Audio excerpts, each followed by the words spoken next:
Okay. Welcome, one and all, to yet another episode of Wick TV and Tali Show.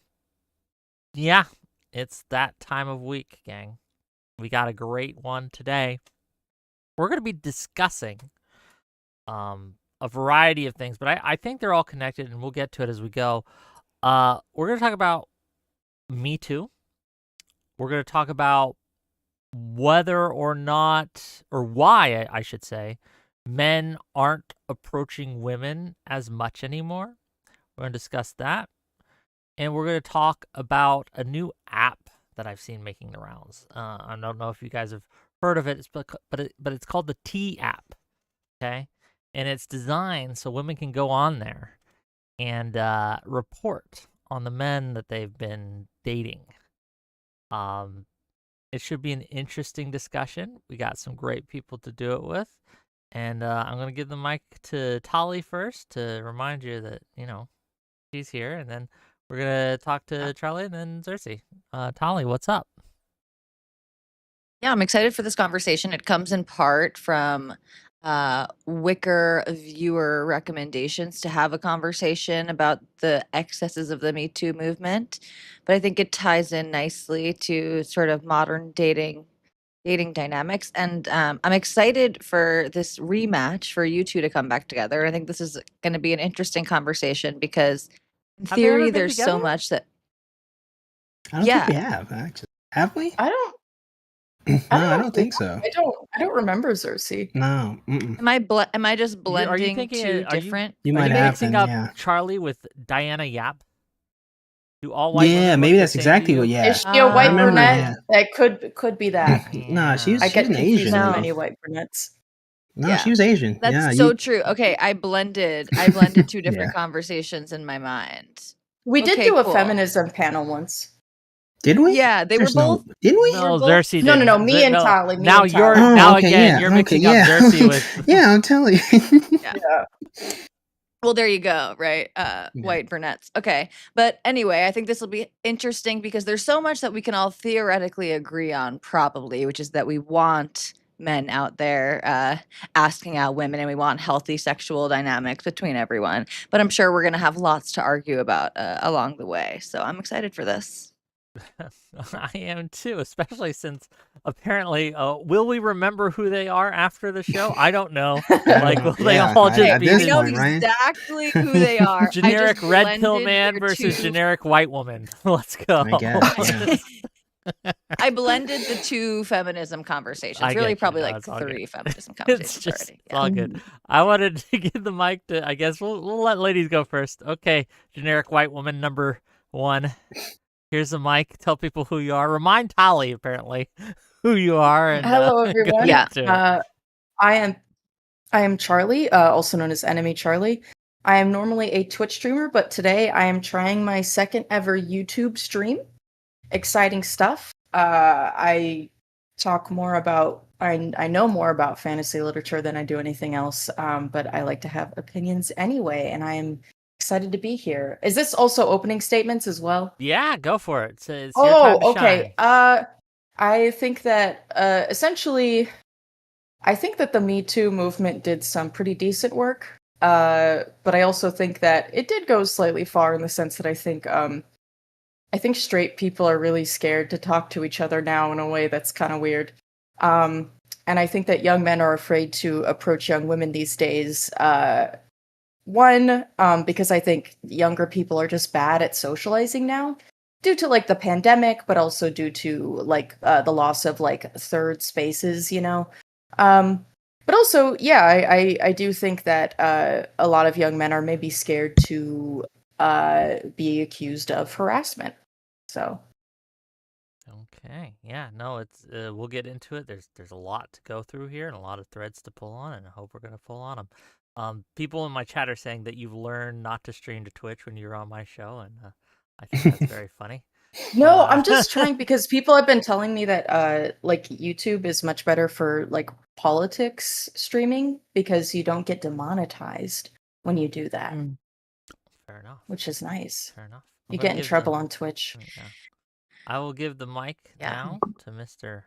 Zerse, no stranger to the show.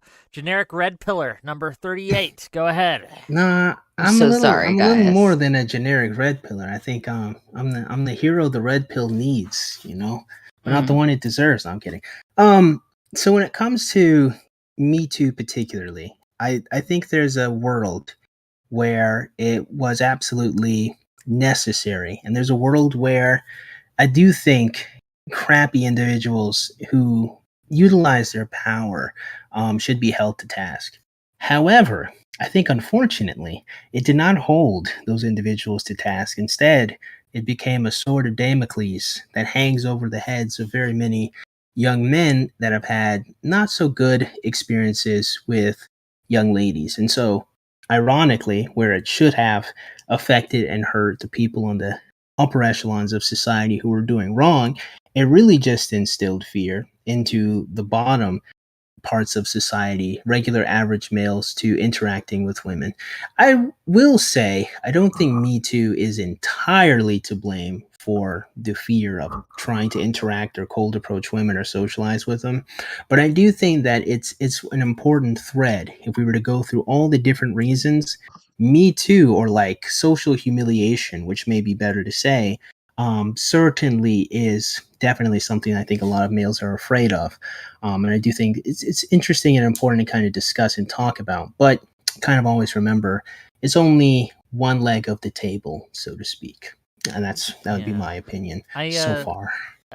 Me and Zerse were talking backstage, and we were talking a little bit about Me Too, and maybe you guys will agree, maybe you'll disagree, but there were absolutely people who needed to be held to task, right? People who were abusing their positions of power in order to harass, molest, rape women and getting away with it. But there was a lot of in our eagerness, in people's eagerness to take those people down, it caused a lot of collateral damage. I would compare Me Too, it's like the Israel of social justice movements, okay? There's a legitimate target to be had, but they they don't care who they hurt to get to those legitimate targets, and they're just bombing willy-nilly, okay? They're taking people out left and right. And I do remember I was in the military at the time when this was like at its height. A lot of the people around me, my squad mates, my coworkers, etc., stopped. They just stopped interacting with women in most settings because they were like, I don't need that. I have a career. This is gonna hurt me. I'm just not gonna talk to them. And I think that unironically, women were more hurt by Me Too than men, because it's the women that are complaining about not getting approached now. But let's give it to the women to get their perspective from things. I'm really curious. Let's give it to Tali. I'm curious. I think you touch on something that related to one of maybe the negative repercussions or unforeseen repercussions of Me Too in terms of the effect on women is, or at least this was anecdotally spoken about. I'm not going to claim to have any hard data on this, but like women being less likely to be picked for a raise or something, it impacting them in the workplace because men didn't want to take the risk of basically bringing women into environments that are going to be like one-on-one, or bringing women into environments where it's going to be like one of them and groups of men. And I think there's something I almost don't believe and very sad and questionable about anyone who like just straight up completely stops talking to women after something like this. um I don't think that's a normal response, and I don't think that accounts for a large portion of people. But I do think it obviously people walking on eggshells is just like a riz killer. It's a charisma killer. It's a Yeah. flirt killer to a certain extent. So I think that's sort of self-evident. Yeah, maybe it wouldn't be so far as no one would interact with each other, but you definitely would have a much stiffer time. Like, because here's the thing: one thing that's interesting about social interactions is whenever you meet a new person, there's always like you kind of have to figure out what the rules of engagement Like, you don't know what type of joke you can say. You don't know where you could flirt. It's always like just that, and that's what awkwardness is. It's ignorance. Like, you just don't really know what's going on.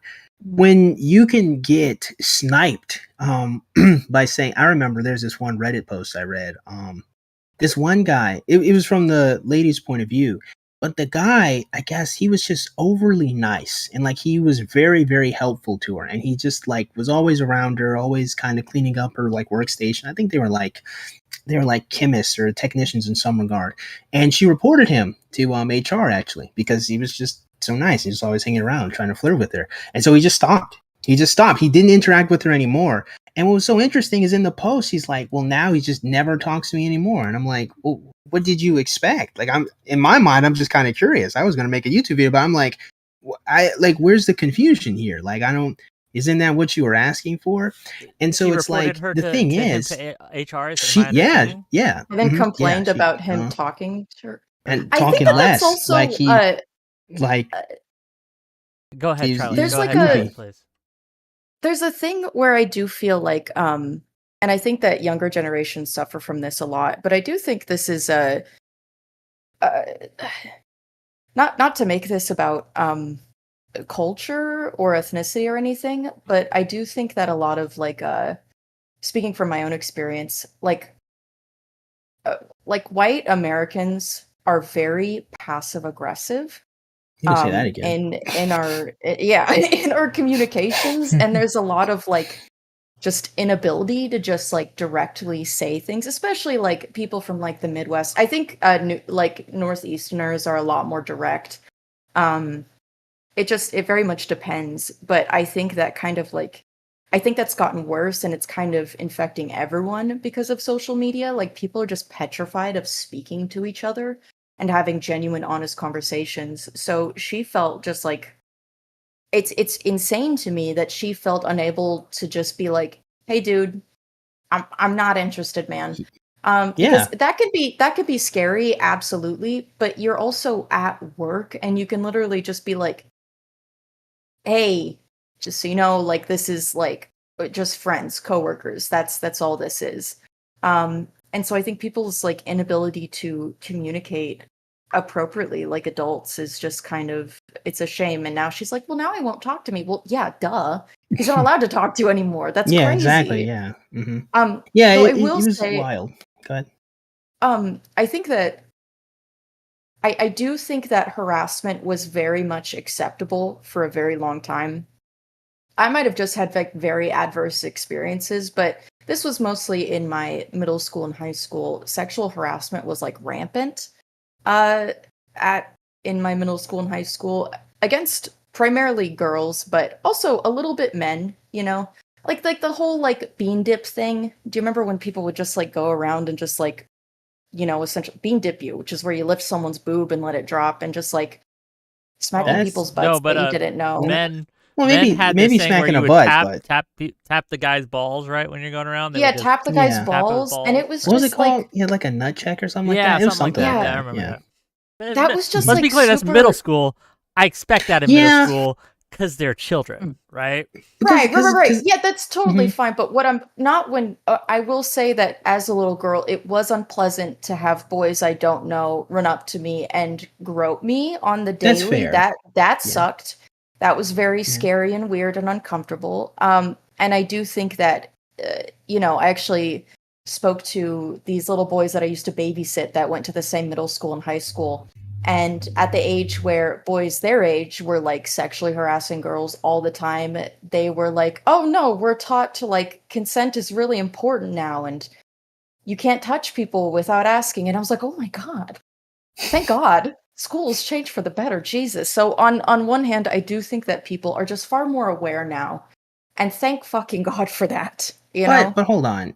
Don't you think that might be that's a little extreme, right? Because it's reasonable to be uncomfortable by being groped and bean dipped, as you say. That's Mhm. new to me. I didn't know that was a thing. I think that that's reasonable, and I think it makes sense that there would definitely be lots of movements, talks, chats where we say, okay, that's not fine. You shouldn't do that. That's not all right. Mhm. But if we're talking about like flirting. We're talking about like chatting. We're talking about like being alone in a room. Like you don't even want to be. And I'm gonna be honest with you. Sometimes even I feel uncomfortable being alone in a space with a woman. Sometimes I literally try my best to just not engage with the woman at all, just as much as I can, just so I can get through it. I don't think I think that would have been too much of an overcorrection if we're in this state where we don't even want to engage, don't want to talk, don't want to spit game anymore. Yeah. I feel like again, like the thing with me too is I don't want to go and say that it was unreasonable to make a note and describe and discuss the fact that there are powerful people who definitely feel like they can't be touched. I think that was reasonable. I just don't know if that was really the correct way to go about it when you look at how it has affected young men's ability or desire even to be around women or talk to them. Yeah, one of the terms that's come up from MeToo, right, is the term of rape culture. And I wanted to kind of focus on that for a minute because there are people I've talked to who think we absolutely have a rape culture in America, right? That men for teenage are boys, yes. benefits of a rape culture. What do we think? I don't even agree with that. You don't agree with that? No, go ahead. No, I mean, it's just like, no, if we're talking about rape culture being some type of like sociological event, then no, America comparatively does not have a rape culture. There are countries, there are cultures on this planet in 2025 that have like actual rape cultures. That's not a thing in America unless we're just literally talking about the differences between males and females and the male sexual drive that we see like across different species. Then like sure, men are much more likely to rape, whether that's women or other men, and we see this again in our closest animal relatives as well. That's not what we mean by rape culture, though, right? But so that's what I mean. But so that's my point. That's my point. Is like I really sort of see that as the extent of rape culture in America. Not to say that there aren't like groups of men or industries where there's still like a more permissive sexual harassment and stuff like this, but I don't think in any meaningful sense that the United States of America or really like most Western nations have anything approximating a rape culture. I think that we did. Go ahead. I think that I don't know. did. Because I feel like growing up, I don't know, I just feel like it was far more common to see people kind of like blame like women who had been sexually harassed or victimized in some capacity. Like think about the way we look at Monica Lewinsky now versus when that was happening to her. And not that I don't know if she considers it to be sexual assault, but it was certainly an abuse of power. Like she was put in a real shitty situation, a real uncomfortable situation. And I guess just like the idea of just like can I challenge something there with Monica Lewinsky real fast? Sure. I don't know a lot about that, but I'm gonna challenge you with a little bit. I don't want to call it common sense, but let's say if we can agree on something. So is it fair to suggest that there are some women that enjoy being around powerful men, right? Yeah, of course. We can agree.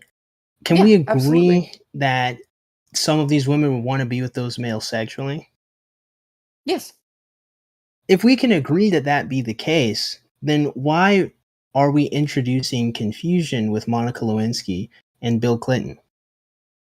Like why? I don't know enough about the case itself, but this is where the like funny term of power comes in, and right, and it's like it's the sort of thing that it is. There is not really a clear line, oftentimes, right? Like there can be sort of clear abuses of power, but you make a good point that I was thinking about too, which is like it essentially means that if you're powerful enough, wealthy enough, you kind of can never consensually have sex because you're always going to have power over the person. And this is the confusion, which I don't agree with. Which I don't agree with, obviously. And I'm glad, right? I'm glad we actually can find some agreement there, because I was watching. I think it was you guys may not be familiar. I think it was like Lil Boosie or something. It was a rapper on Vlad TV, and he was making a point where he was saying that if we go band for band for the degree of sexual assault that goes on, well, then male rappers get sexually assaulted by groupies all the time. They get touched, harassed, propositioned all the time. And he's like, well, if we're gonna talk about it, I can talk about all the times it happened to me, or we can talk about all the times we both participated and we enjoyed it, right? And it's something that's really interesting to me because we look at a lot of these different situations, but I don't know if we can ignore the fact that there are women who indeed enjoy being around men that has status, men that have power. And some of these men just are handsome physically too. Like some of these men are just attractive. It's like, why is it that we submit such a cut and dry approach to, well, clearly he had to have like forced her, right? Clearly there's Well, like, that why is there all wasn't. this Hold on. confusion? That wasn't the problem with Monica Lewinsky, Mhm. right? Like the problem wasn't that they had sex. The problem was that Mhm. the Clintons used her as a scapegoat when they got in trouble for it and shit on her like completely, Okay. Well, right? and Like I think that that's that fair, right? that Yeah. that was the Mhm. problem, right? That was the Okay. mistreatment that went on. At least in my mind. Maybe other people have a different idea, right? Mhm. But I do remember when that got released and stuff. Monica Lewinsky was painted as a whore, right? Like, oh, you fucking Mhm. whore, breaking up a family. Like Clinton didn't Yeah. love the shit out of that, right? Let's be real. Like this Mhm. was a consensual thing. Both of them were at fault. Both of them had like were doing shit they And shouldn't that's have. and that's what I was thinking. Yeah, Um, that like both of them should have been cooked, right? Because she knew he was married and he knew he was married. yeah, To me, I feel yeah. like Oh, both well, people. There's yeah. just two bad people. But as far as like when it comes back to the topic of like rape culture, the reason why I don't feel like I can fully submit to it is due to the fact that of what I know, that definitely there's always this murky area. There's always this murky territory where like Mhm. rape occurs in an environment where there's only two people typically, right? Like if it's a group thing, like obviously, right? Like if it's like a stranger, I think again, a little bit more cut and dry. But when the two people know each other and there's proximity and some relationship, there's always this murky area where it's like, well, we weren't there and we don't know. There are no other witnesses but the two people present. And I think that sometimes you can kind of build a case off of like prior testimonies and maybe a long history, right? I'm thinking of like Andrew Tate, for example, right? I think you can kind of with some people. But there are other situations where it's like, how can we just accept that this wasn't a groupie or this wasn't an individual who enjoyed the encounter and now feels shame or now has a boyfriend and now is lying? Like it's too murky. There's too much complexity, I feel. And I think that there's a world where there are people who immediately believe it, but then there's also a world of people who never believe it. And I don't know, and I feel like there's two different culture wars going on that front to really say we live in a rape culture or we don't. Because I see people immediately believe these stories, and I see people who never believe it. And it's like, well, who's really dominant there if these people are always going back and forth? So I don't know. That's kind of my thing on it, Well, at least on that topic. believing or not believing to me still wouldn't meet the threshold to like make America meaningfully a rape culture, or to say that rape culture is a big problem in America. But I think you get at something that's important that is a big takeaway for me. False accusations, or just sort of like you're saying, murky accusations, because human interactions are really murky and complicated. And this is what I think is one of the, again, the big takeaways for me. And you could put the most extreme example, like you said, like maybe this person was a groupie who totally wanted it, like in fact was the one pursuing it, and now they have a boyfriend and they think about it differently or whatever. So that's one example of someone in a sort of nefarious way doing this. Then there are many, I think, shades of gray in between that. To Charlie's point earlier, there are women who like feel nervous or uncomfortable, sometimes for good reason. Sometimes they might accurately be perceiving some physical threat. Like if I let this drunk, big stranger man down, right, then maybe there's going to be some type of harm done to me. But also just for like discomfort reasons, they might not say no. And that, by the way, is an issue that women need to reckon with, right? Because I think something that I saw happen after Me Too was women sort of rewriting these semi-consensual experiences that they had regret for, right? That they didn't speak up for in the time, but actually saying, "No, I really don't wanna do this," likely would have completely sufficed to get them out of that situation. And I think that is, again, the problem when we're talking about power too. I talk back to the most controversial example from the Me Too era, Harvey Weinstein, who most people think is sort of a cut and dry, obvious case, and we talk about the abuse of power, and he did have significant power over these women, and there did seem to be, like, quid pro quo examples of like basically if you sleep with me you can get this role. Now again, we have to find where the line of consent is there, especially if like the women know about this and are seeking him out for that specific reason. If they know this is an avenue to get a job, not just like they're cornered in the room once they go in there to meet with him. But there were, and I hate that Candace Owens took up the Harvey Weinstein thing because I think she's not credible in so many ways, but I think this is one case that she picked up where she's right. And I listened to a lot of reporting. It was concurrent reporting that I listened to several years later, but there's actually a lot of complications in the Harvey Weinstein accusers. In like some of these women, for example, who were claiming that that this relationship with him, this multiple sexual experiences was non-consensual. But when you go into discovery, this woman is emailing him every day, talking about how much she cares about him, how sex with him was one of the best in her life, brings him to meet her mother, asks him to extend her trips to fly out later. And so much credit is given to this idea that like, well, abusers can like gaslight themselves and sometimes they stay in it with someone and let's say all of that is even true. Let's say it's true that this woman was having some type of emotional negative traumatic experience response and she was showing him love because she was having some type of, again, like psychological issue. Still, can we expect the man, what is a man supposed to say to yes? You know what I mean? It's like there's a certain point where if it's not being made explicit, like how is he supposed to interpret that other than this person is consensually involved in this relationship and this experience? So I think well, he's supposed these to are read her important mind. things to talk about. Well, Yeah, he's supposed That's to the read her problem, mind. right? I do Charlie. agree. I do agree with you, Tali. I do agree that like yes, if someone is doing all that, like clearly you are consenting on some level, even if it's just for the benefits. He was However, convicted. He was I do- convicted, and one of them was overturned in that case. But yeah, he was Gotcha. convicted again because this was the pinnacle of MeToo, right? Of And he MeToo was the was Harvey like the big, Weinstein. yeah, and he was the big Yeah, catch in all of this. So people but my couldn't really point let it go. is that people like Harvey Weinstein, even if he's not like I would say that like some sort of awareness about people like him should be spread. Like I don't, if a guy is using his power to get a bunch of sex, like I think that that's just a bad practice. If there was, can I challenge something? Yeah, well, Let me hold on, challenge something. just real quick, because I wanna bring this. If there was a streamer guy, right? And he's a big streamer guy, and he's like, you can be on my show if you have sex with me, right? Would we consider, and he's open about it, right? He's not hiding the fact. Would we consider that an immoral action? Yes, I would consider him to. There have been streamer dudes like that. Yeah. But if the woman is agreeing to it and the man is like, okay, this is how you get it. What is? I mean, it's can you consensual. explain why it's immoral? I guess I agree with you, but I'm curious as to your reasoning. I don't know if we have the same reasoning, but go ahead. Well, that would be consensual for both of them, but especially if it was open, like I would just be worried about, because there can be people who do not know that that's the deal and can get swept up in it and get freaked out. It's not me. None of these people have slept with me. That's not the requirement. Wick. I'm not talking about Wick. myself. Okay.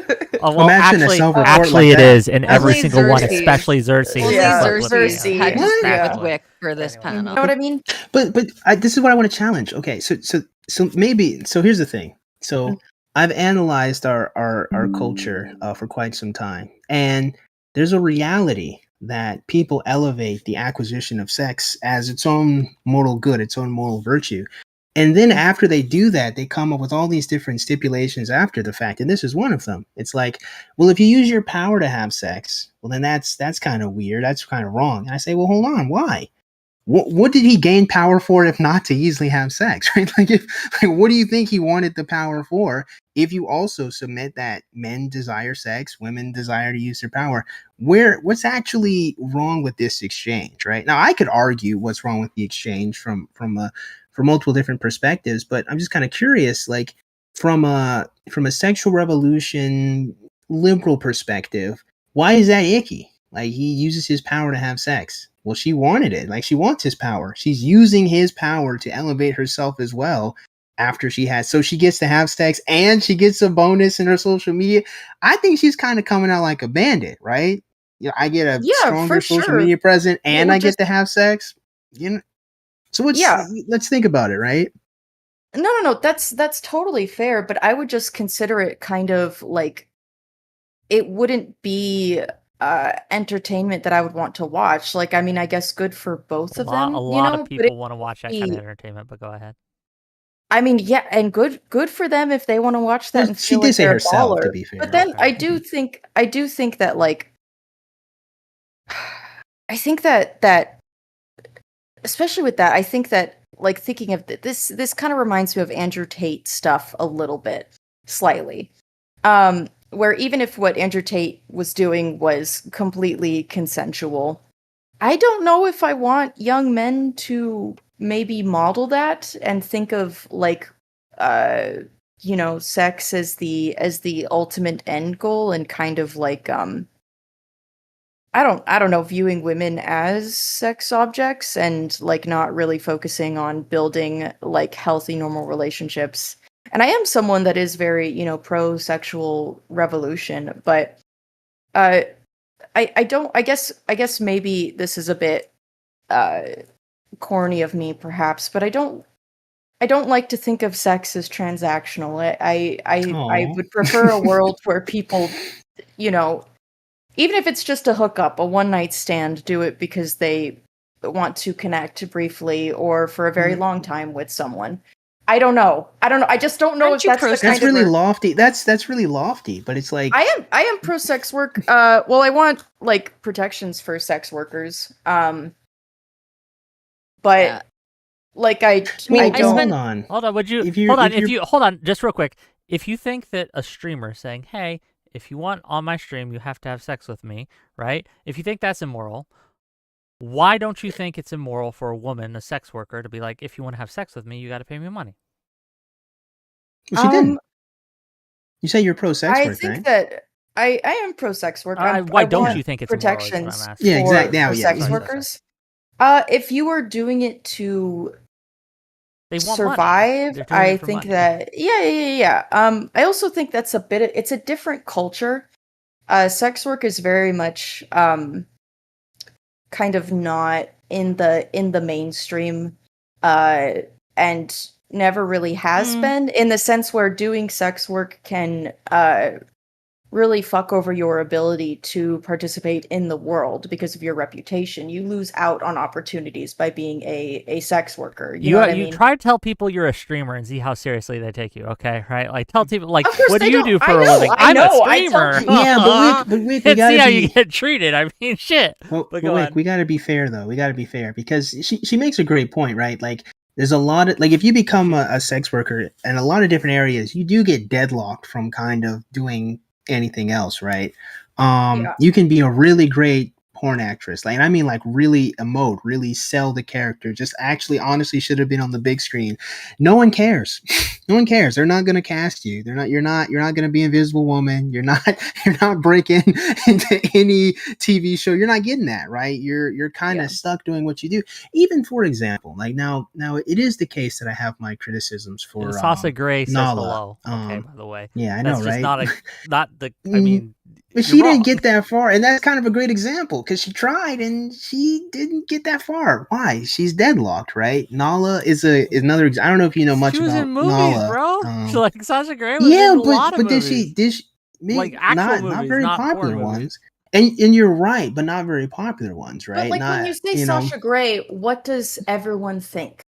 exactly right. Porn. They, She did they, porn. We can see her yeah, naked online. And so you yeah. you kind of get the scarlet letter. Like Mhm. even the most progressive people that are pro sex work will kind of brand you in their brains with the scarlet letter. Whereas like I feel that men who do, give women you can have platform sex for with a sex. guy to They get. a I promise you, platform they They for get a do sex. scarlet letter proposition. too. The But men my who thing do is, should hold on. get a scarlet letter, but it's like we look at them as like kind of cool. You know what I No, mean? no, it's not cool. No, but see, here's what's interesting, right? Because I I'm mean, going to no change one the looks at- framing, right? so think about this for a second. The reason why I would submit that people quote unquote accept that is because the male is still a utility to be used, right? If he still has a platform and he just propositioned the woman to come up, other women who want to come up, they're not scared. They see an opportunity.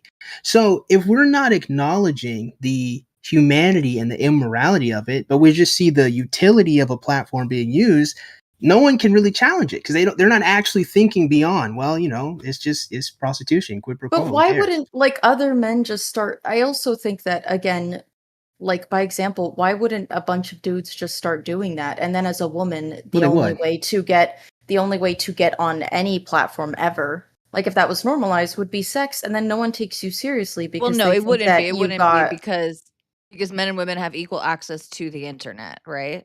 But it would be Mhm. smart in theory, right, for men to do that. Like that is almost in theory you could think of it in terms of like mating strategies, which I do Well, think Yeah. yes, are men and women do have equal access to the internet, but if you think about like who owns like a lot of media companies and everything, like I mean, even on Twitch, like women who get popular will be accused of like sleeping with the fucking CEO.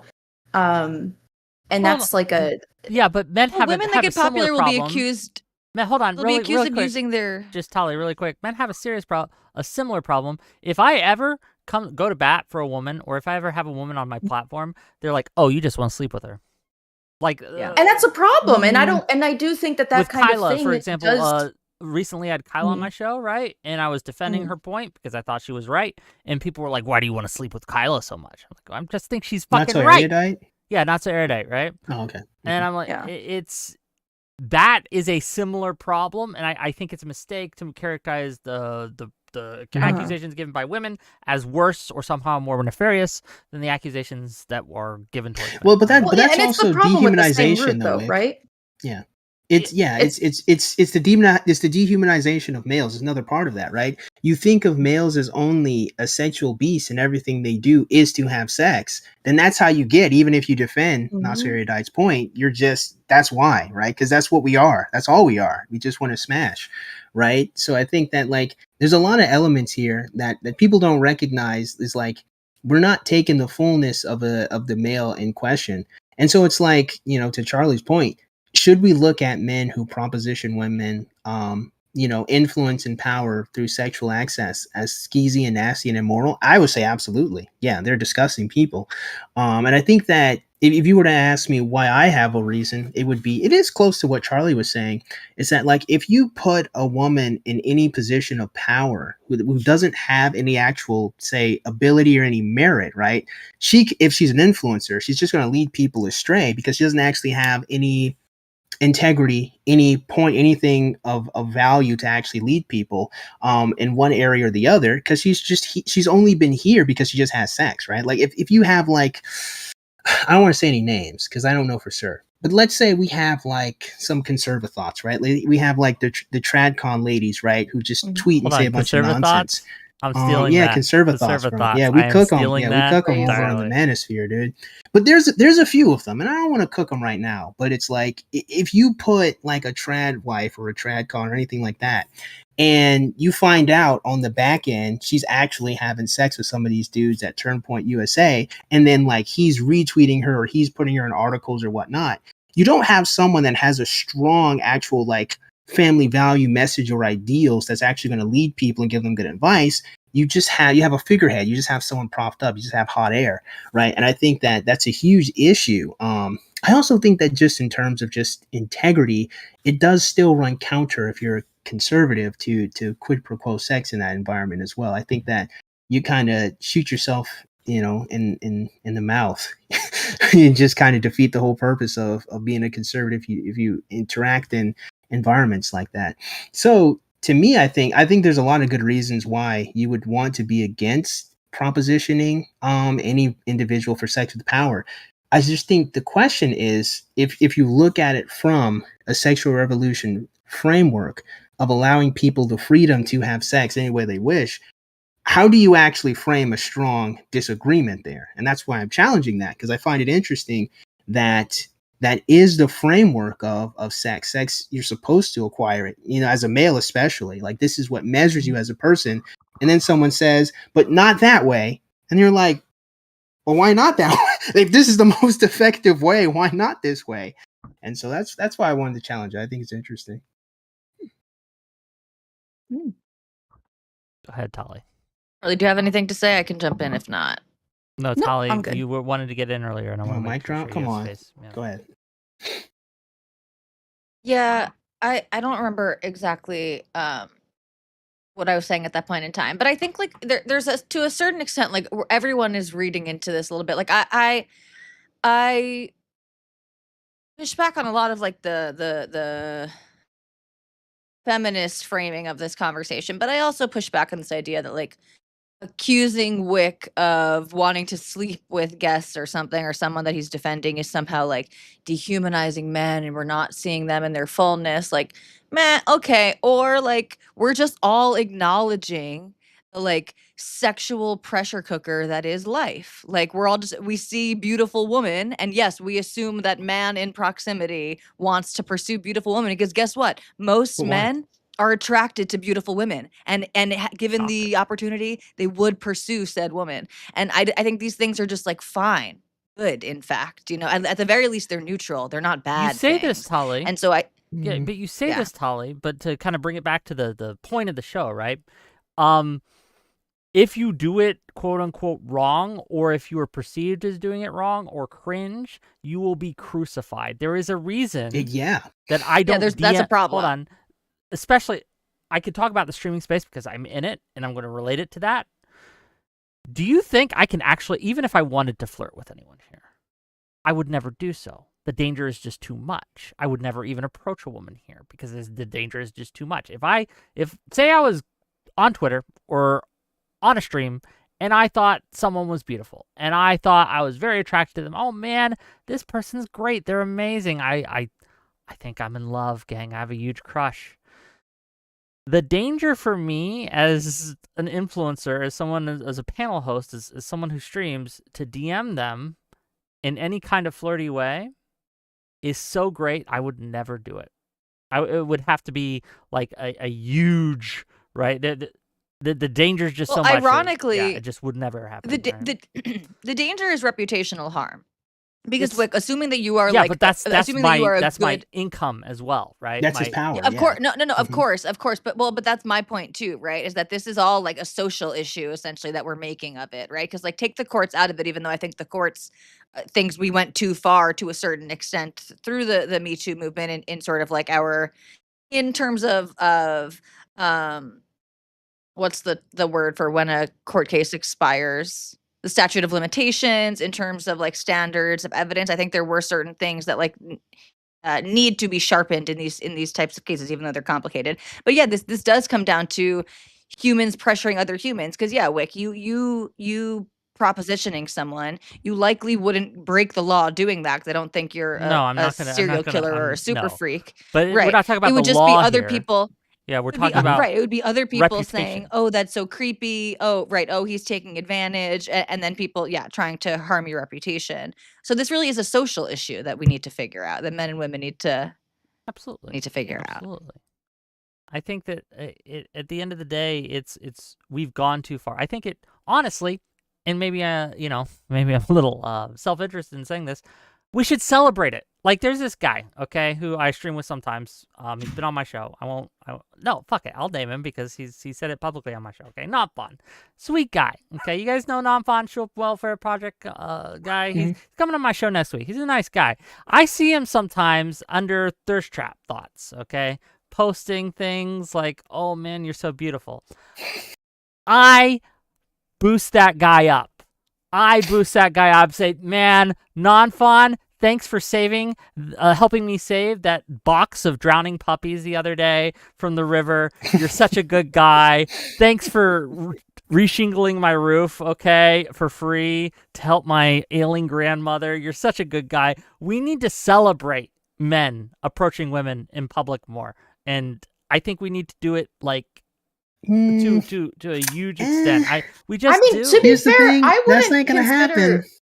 I wouldn't consider when people post comments on my pictures, I usually don't think they're hitting on me. They are. Or I don't take it seriously. I'm just like, okay. Hold on. Do you think they wouldn't be serious? If a guy posts like if you post a thirst Serious. trap, Charlie, Yeah, they're and totally and serious. Charlie and To some some guy was like, degree, I at would least. totally, you're so hot and I adore you. Do you think he's kidding in any way? No, he's not. I'm telling Here, you, can I bridge he's the gap? not Let me- kidding. I wouldn't. He's I wouldn't 100% take the- serious. I wouldn't. And if he I had a wouldn't single take the chance, he approach would. seriously because I'm like, see, oh, if he was serious, he would be DMing me. Well, you're You right. It's a know, low like stakes. Yeah, it's low stakes. It's a but low he needs stakes. it. Yeah. Yeah. Well, he I would needs say it. Oh. exactly. I'm with Talia. It's serious enough that like if we were to put it in like brackets, I am attracted to you. Like that, it seriously is communicating that. It's exaggerated, right, to catch your attention, right? Is it a serious like attempt to court? Oh, did they get him? They got him. Oh no! Hopefully he comes They Women. back. took him out. And is it a serious attempt to court them? It's a serious attempt to gauge interest.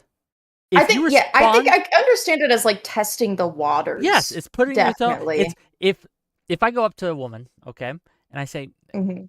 "You have a really beautiful smile," okay, Oh, and if he's they back. think, "Oh, thank you," giggle, and they like touch my arm and stuff, I'm like, "Okay, I can go further," okay. But if they're like, "Thanks," and then they keep going, I know, okay, that's the signal. But who right? actually operates like that? Usually Most it's a people lot do. harsher. In my experience, at least. In my experience, if you try to court someone, it's not thanks. It's no, I have a boyfriend. Like it's a they kind of cut Well, you yeah, off a lot there. of women will do that too, right? They'll be like, "Okay, we're done." Yeah.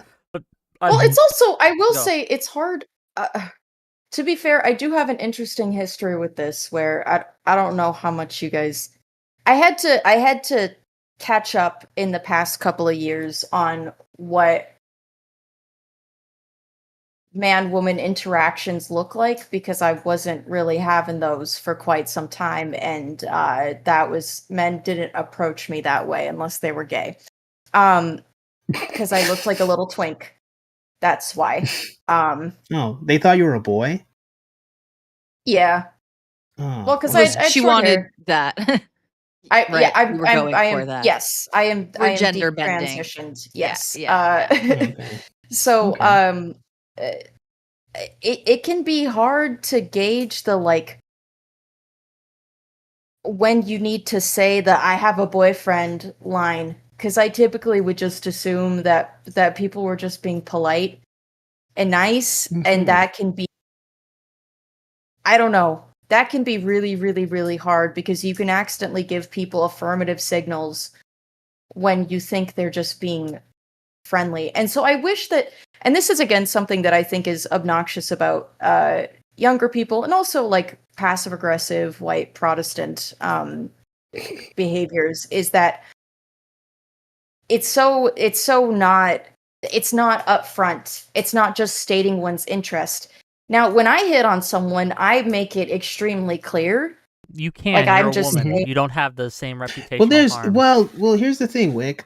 Here's the thing. I make it extremely clear too, right? Like I'm very direct. For example, I remember Buckaroo was on your channel, right? And I just made it clear that I thought she was attractive. But I'm built a little different. I'm be fair. Okay, I'm hold built a on. little For different. that situation, look, the context. hold on, gang. The Now, the audience needs to context know was a little different. the context was you were in a debate panel. She was arguing That's and true. screaming at you, and then you chose that moment to shoot That's your true. shot. And brave But King, part brave. of it was to. But can I remind you how that undermine ended? the point. But I was being honest. But it was also just to kind of just undermine her point just a little bit and just kind of shoot straight to it. It was a lot more nuanced, right? There's a lot that came to it. But I've my actually point seen a marriage is, come out of that yeah. scenario. I have seen a mean, marriage When it works, you it know, come works. out of that scenario. When it works, it You know what works. I It mean? can work. It can work. But to the point, I think like you're making, there is a lot of, I mean, shoot, let's just even look at the manosphere and the red pilling game. There's a lot of, how do I phrase this? A lot of, I don't want to call it just training, but there's a lot of work, there's a lot of layering, there's a lot of thought that goes into interacting with a woman. For example, let's use Destiny. There's just off the top of my head, I remember Destiny was I made a video response to him. I rewatched it the other day. he was saying that when you talk to a girl, you have to give her an out to say no to make her feel comfortable. I say, well, hold on. Why are we thinking this damn hard about it, nigga? Like, if I want to talk to you, I want to talk. Why can't I just have a conversation? You know, there's a lot of just like layering and framing and trying to make sure everything's comfortable and thinking so hard. And I think that, like, for what you're saying, Charlie, is like, you don't even interact with that because you just spent years never having this dance. And now that you're more attractive, now you have to relearn this dance or learn the dance for the first time. Well, to But be what fair, Rick's saying that's what I do with people. When I hit on them, I always give them an out. It's a really obvious out. It's like it's a good. I mean, Hold that's on, a give good us an bar. example. It's like, I'm curious. Hey, you're really hot. Do you want to make out? It's cool if not. That's pretty direct. That's really. Which is I don't really know if that's an Guys out. That's can't- kind of. Hold on, like, guys. I feel like that's an out. I don't know. This is my frustration, and maybe this is just a me frustration. Maybe this is a Wick therapy panel. Okay, I don't know. Right? That would be my preferred method. It's like, hey, you're hot. I'm attracted to you. You want to fuck? Yes or no? Okay, right? I mean, but that doesn't work for men, and there are so many. There are Yeah. so many downsides to that for a man that aren't there for a woman, right? Well, I don't ask people if they want to have sex. You know what I mean? Okay. Straight up. But the implication, I think the problem is that, like, the implication should always be present, but there should be a fairness that this isn't nefarious. See, because the thing is, like, men are set up as scary creatures, and that makes sense for about 30 seconds. Like, if you're, in my personal opinion, maybe you guys can disagree. In my personal opinion, for about 30 seconds as a woman, you should be like, wow, men are really scary. They're bigger than me. They're stronger than me. You know, they might be faster than me. Shoot, one of them might be smarter than me. And then for 30 seconds, you should be like really scared. And then after those 30 seconds, you should say, but they really fucking like me. They just like me so much. They just want to hold the door open for me. They just want to be kind to me. You know, this one guy wrote me a poem. I'm looking at my DMs. All these guys are so sweet. For 30 seconds, you should be scared. And then you should just remember, most men, they just love women. They like being around women. They want to talk to women. They want to date women. They want to have a whole life with women. They measure whether or not they're even a good man based on having a woman. Our lives revolve around women in many different ways. And I think that ladies kind of forget that. I think that's the internet, though, because what you have is a bunch of bad actors. I used to have I used to not be very afraid of men at all until I got on the internet. And you said something about dudes writing poems. There's a guy who has self-published Amazon fan fiction about raping and killing me and my female roommates. What? Like, the thing That's is that, not like, a poem. Yeah, that's not a poem, but he did write stories That's about epic. me. But it involves me being raped and killed. So it's like kind of. I do think that men on the internet, but really you don't fuck think it up for the rest of it. They really fuck. No. Like, it made me feel like it's like she's it's, on. and She's cooking here a little bit. Social media. but it is like on a like every We're gonna argue a single little bit day. about this one. And listen, no, I get you. Go Like, ahead. I stream on Twitch, and about every single day, a dude is gonna come in and call me a whore and tell me I'm stupid. There was this fucking Hindu nationalist that for an entire fucking year would come in every day, and I would block him every time, but he'd come back every day with a fucking VPN, and he would describe how he wants me to be sexually assaulted every day. And so, like again, these are the lowest of the low.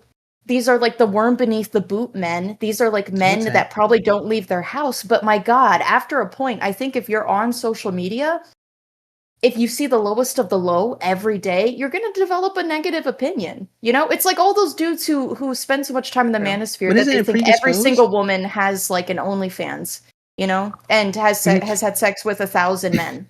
You know what I mean? But this is kind of to my point, right? Because again, if that is an absurd individual, right? That has entirely too much time on their hands. And to me, you know, you see an individual like that, as annoying as they might be, as disgusting as they might be, how do they reflect the vast majority of males? How do they reflect a normal, well-adjusted human being at all? If you're going to constantly come back and constantly do the same thing again and again every single day, like you can.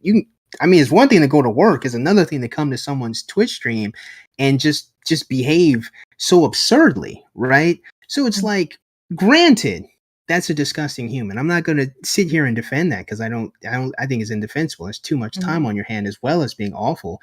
But does that actually reflect a normal approach yeah. or an approach of favor. Like if someone's trying to Oh, court no, you, you meet a suitor. Like it's not at all. Yeah, let's Yeah, make a deal, That's what I'm Charlie. saying, right? Charlie, Not at let's all. make But a like deal. what I'm saying, I'm not saying that I think all men are like this now. But imagine like a rather young woman.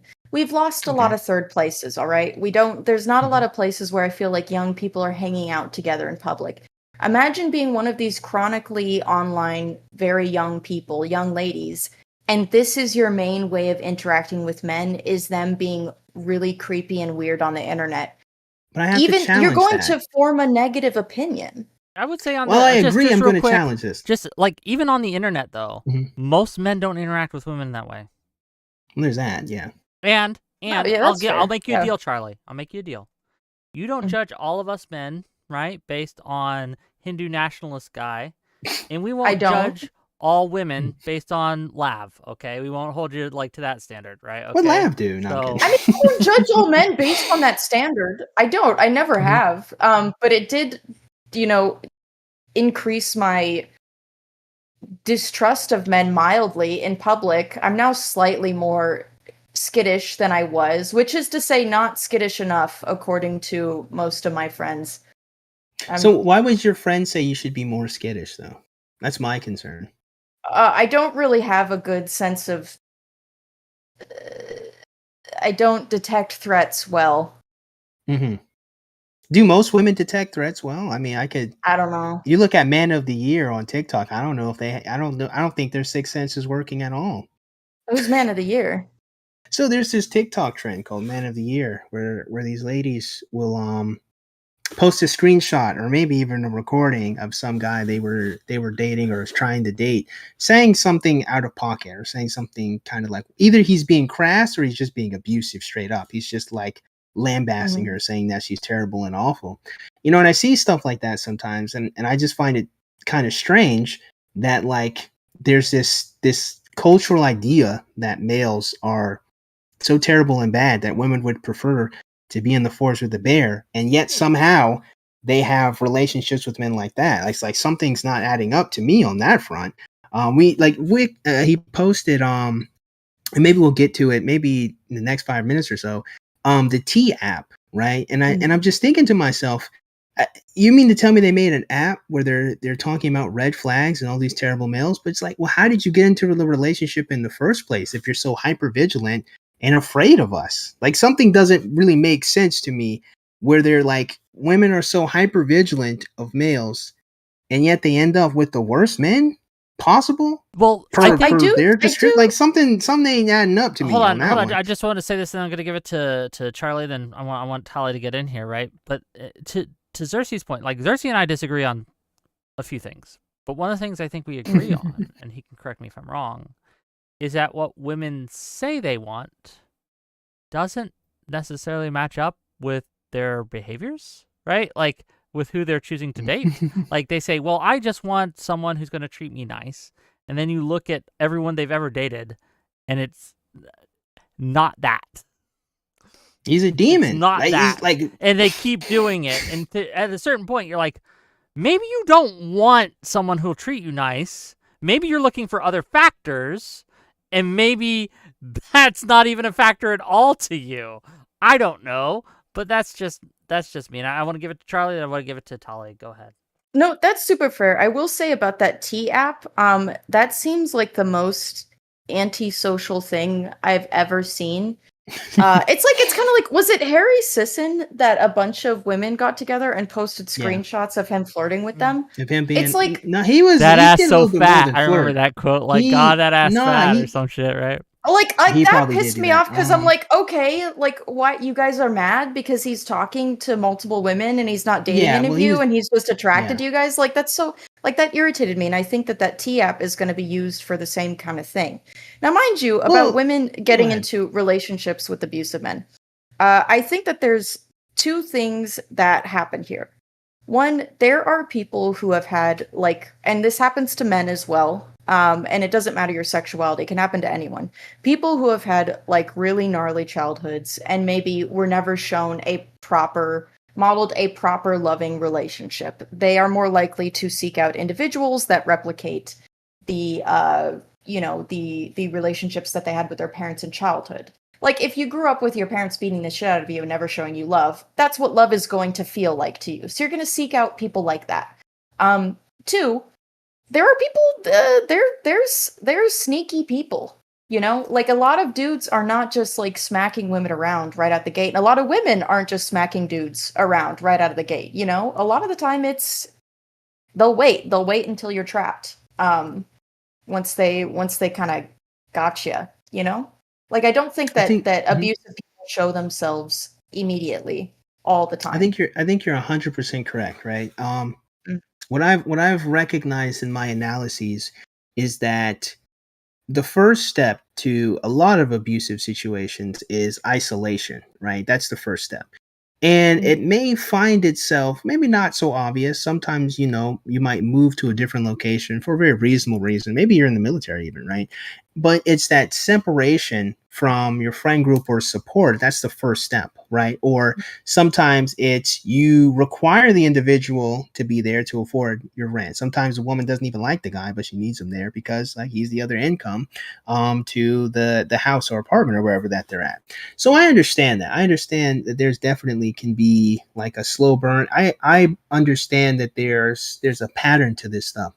The issue that I have, right, and when it comes to this whole conversation, right, like the reason why I brought this up is because part of the fear that males have, or even not even just fear, but sometimes their lack of even desiring to interact with women is this cultural idea that we males are a problem. And that's part of what MeToo it did, right? To bring it back earlier in the conversation. There's something about us as men, right, in our desire to have sex with women that is a bad thing. There's something, men are dangerous. Again, the bear. Did we talked about the bear? I remember. Yeah, the man and the bear thing. Again, you had many women defending. Again, not all of them. Not all of them. I see many women who said that picking a bear over a man is absolutely absurd. But the fact remains that you had a case for why it made more sense to be in the forest with a bear than with a man, right? So there's this belief structure at the very least, right, in the culture that males are dangerous. And so it becomes very interesting, right, for I think very many men on the back end to see that somehow we're all told that we're these dangerous creatures, but somehow women still end up with the worst ones. It's like, there's something you said just real quick, and then I'll give it back. There's something you said that was very interesting there, and I want to kind of piggyback off on a little bit and explore. You said that the men's sexual desire for women is seen as bad, and I think this is showcased in like, if I approach a woman for sex, it is seen as less than if I approach a woman for friendship. Which is peculiar, isn't it? It's weird. It pretends you can't care about the woman. Yeah. Like it pretends you can't have sex with her because you like her and you want her life to be better. It pretends you're just trying to use her. That's all you desire. That's what we've been projected to as males.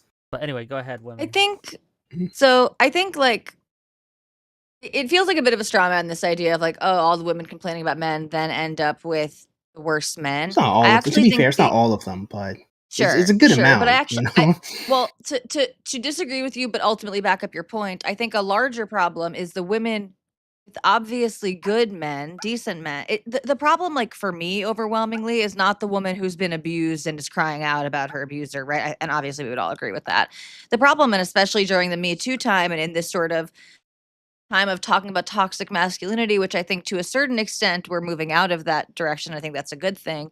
You had women with wonderful husbands and wonderful sons talking about how toxic men are, right? And how dangerous men are. And so I think that's sort of part of the problem. And there's like a bit of a delusion in that, and sort of to like what you guys are all talking about and like modeling and stuff like that. And like, yeah, women who are in healthy relationships with men should be talking about how wonderful, the relationships between men and women are, right? And they shouldn't be talking negatively about men, even if it's about like men who have harmed them in their life in front of their sons and stuff like this, right? This is a social responsibility that we all have. In a similar way to like, there's no way for us to stop Andrew Tate from having an influence, but we need men who are in healthy, good relationships with women to be louder, right? To be more compelling in their case for We need better men and women women getting defenders. together. True. It's women's fault for not defending us well enough. I So agree. I will say that I To a certain do extent. I do actually agree, and I think that the kind of like there was a really unfortunate reaction of kind of like I would call it biological essentialism, in the sense that I think that kind of Me Too era feminism did categorize men as kind of innately predatory and evil. And I do think that that kind of sucks, because I think that that contributes to, well, I don't think that we have rape culture anymore, but I think that that was, I mean, it's like, it's the same thing as saying boys will be boys.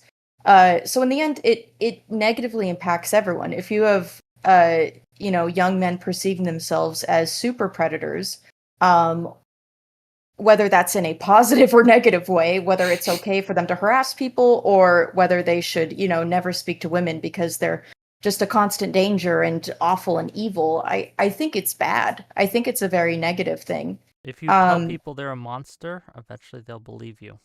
If you tell them Well, yeah, long but the enough thing is and loud that enough that they're a monster, eventually they'll believe you. the boys will be boys. That is telling men that they're monsters. No, And that was see, I don't think that that's was fair. the strongest iteration. Okay, well, you know what? When I heard boys will be boys when I was growing up, it was when I was getting sexually harassed every day at middle school, and I would tell teachers or my mom, and they'd say, well, boys will be boys. They just like you. That's And why they're I think they telling you they're failed going to you. do horrible things to you, Well, and but they're so being so weird so to to you. a But I'll certain submit extent, that they though. failed you. But that's Like, telling men that they're Hold on, monsters. I don't know if That they that's did. Give it I to don't know Tali. if Give they it to did. Tali. I but- want to hear Tali. I don't Tali, go ahead. go ahead. Yeah, I don't know if they Mhm. did. I think there's a middle ground here. I think the purpose of a boys will be boys type of statement is to not make a mountain out of a molehill of the lesser part. So yes, so like if someone was literally saying to you that, oh, boys will be boys, when young boy says, I'm going to harm you physically and then assault you sexually, no one Yeah. should be saying that, right? That Yeah. is like, that's a failure Mhm. on the adult in the room to say, oh, boys will be boys. Mhm. But yeah, boys will be boys in that they're going to be rambunctious, and they're going to be a little dirty, and they're going to be a little You guys, crude, and they're going to be a little crass. So I think that's where I push Exactly, back right? against like the sexual determinism stuff. Like, but I think that is true. Like, I think there just are differences between men and women, that we don't need to buy into the naturalistic fallacy. It doesn't mean that all of these differences like are great, or that we need to lean into them. We shouldn't tell boys and men that they can do whatever they want to take advantage of women or anything like that. We're not saying they should lean into these things, but we're speaking about something true here, like a real you guys something wanna, real that I think we should destigmatize to a certain extent. You guys want to hear a funny Wick story? Okay, from when I was 13 years old. Okay, and how I flirted at 13 years old with women I thought were attractive. Well, girls at the time. 12, 11, 13-year-old girls. Okay, so this is way younger. I've since upped my Riz game. I promise, ladies. Okay, but I remember being in church, and there's this girl I liked, and the way I would flirt with her would be whenever she'd come in, like I'd hold the door open for everyone, but whenever she was coming in, I would let the door go and ha ha ha, right? That was my Riz game, okay? And you could look at that from a certain like, oh wow, you're shutting the door in the girl's face, you're being so mean to that girl. I think that's a situation where, okay, you could say boys will be boys. He doesn't know what he's doing. That's totally He's flirting fine. with you. Yeah. Okay.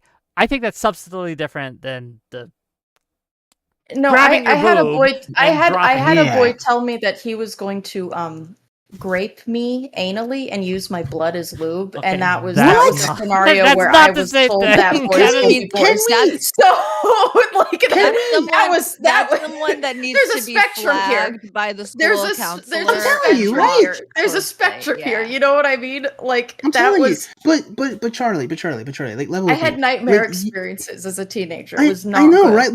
But you would have to submit that like he's built different. Like he's evil. Like that's cruel, Yes, right? yes, he's You know what I'm saying? evil. Right, a Like, total yeah, but you would exception, have yeah. to. And so this is what kind of like makes me sad, right? Because unfortunately, like we have that guy somehow represent us, But we have paladins, right? Like we have men of virtue who want to do good and try to I do like the good. Now I D&D don't want to reference, just by the like way, but go ahead. I don't want to just like, stroke my own ego, right?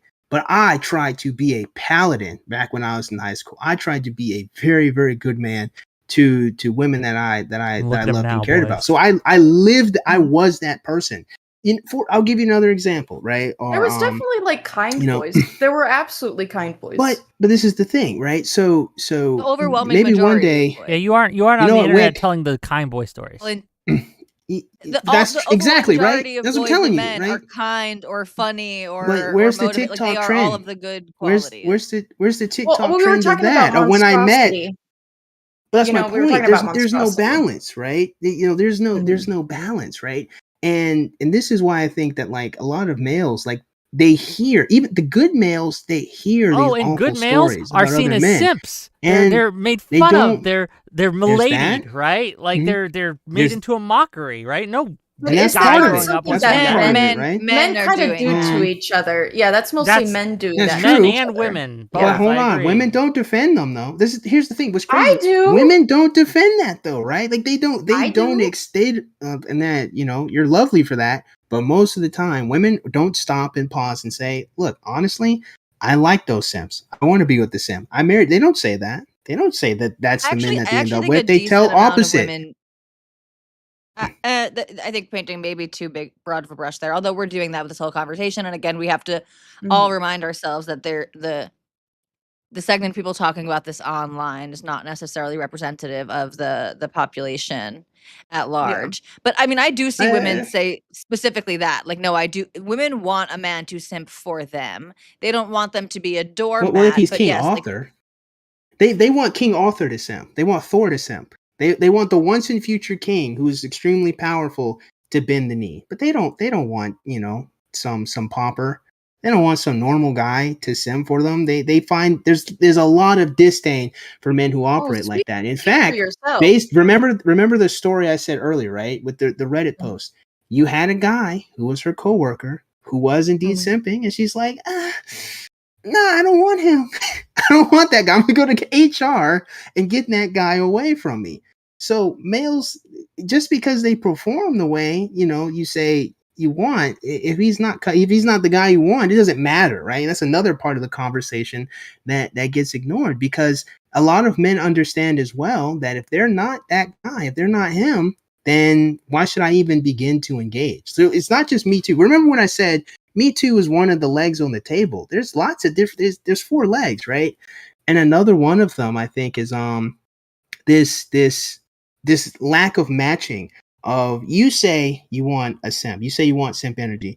When you think of a simp, are you thinking of Quasimodo or are you thinking of Hercules? You see what I'm saying? Like when you think of who do I want the simp, let's be real, you want Hercules, and that's a good choice. It's better than No, I Gaston, like chubby but you boys. don't want Quasimodo, right? You don't. That's not typically this what is you also the imagine. hyper online take. Ugly men get bitches.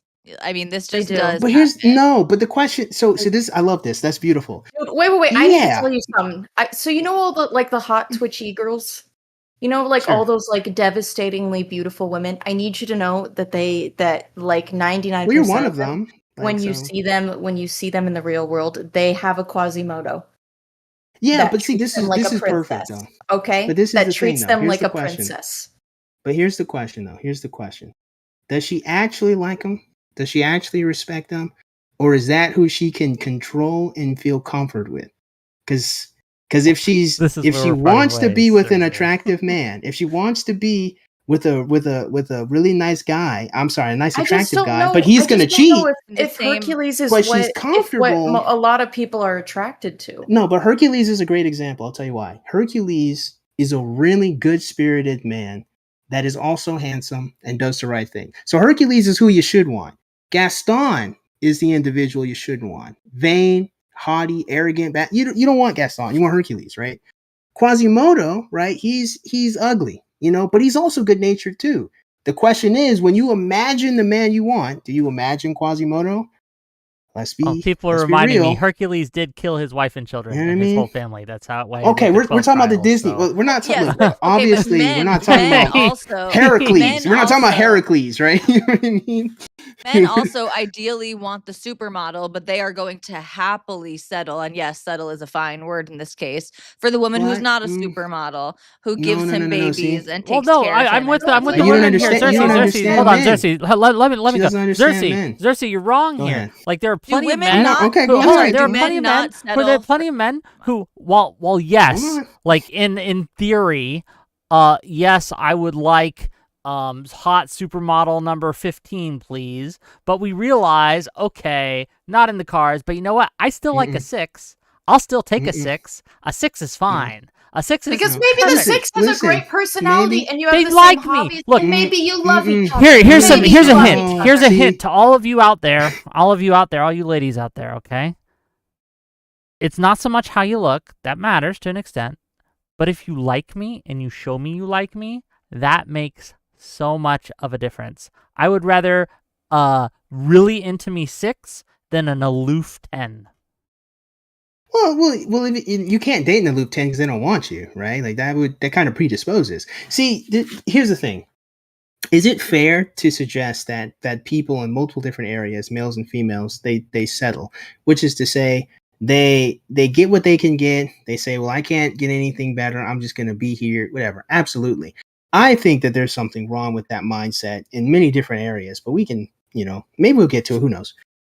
But when it comes to a man being with a quote unquote mid woman, a lot of you guys don't understand this. Men love women. You guys don't interact with this reality. When a man is with a woman he wants to be with, he's not settling. And it doesn't matter if she's fat, doesn't matter if she's skinny, doesn't matter if she's a supermodel. That was my point. No, so you're being a little pedantic though, because I agree. So I used the word settle, and I said we can use the word settle because again, it's like literally if it's not settling. A man's ideal.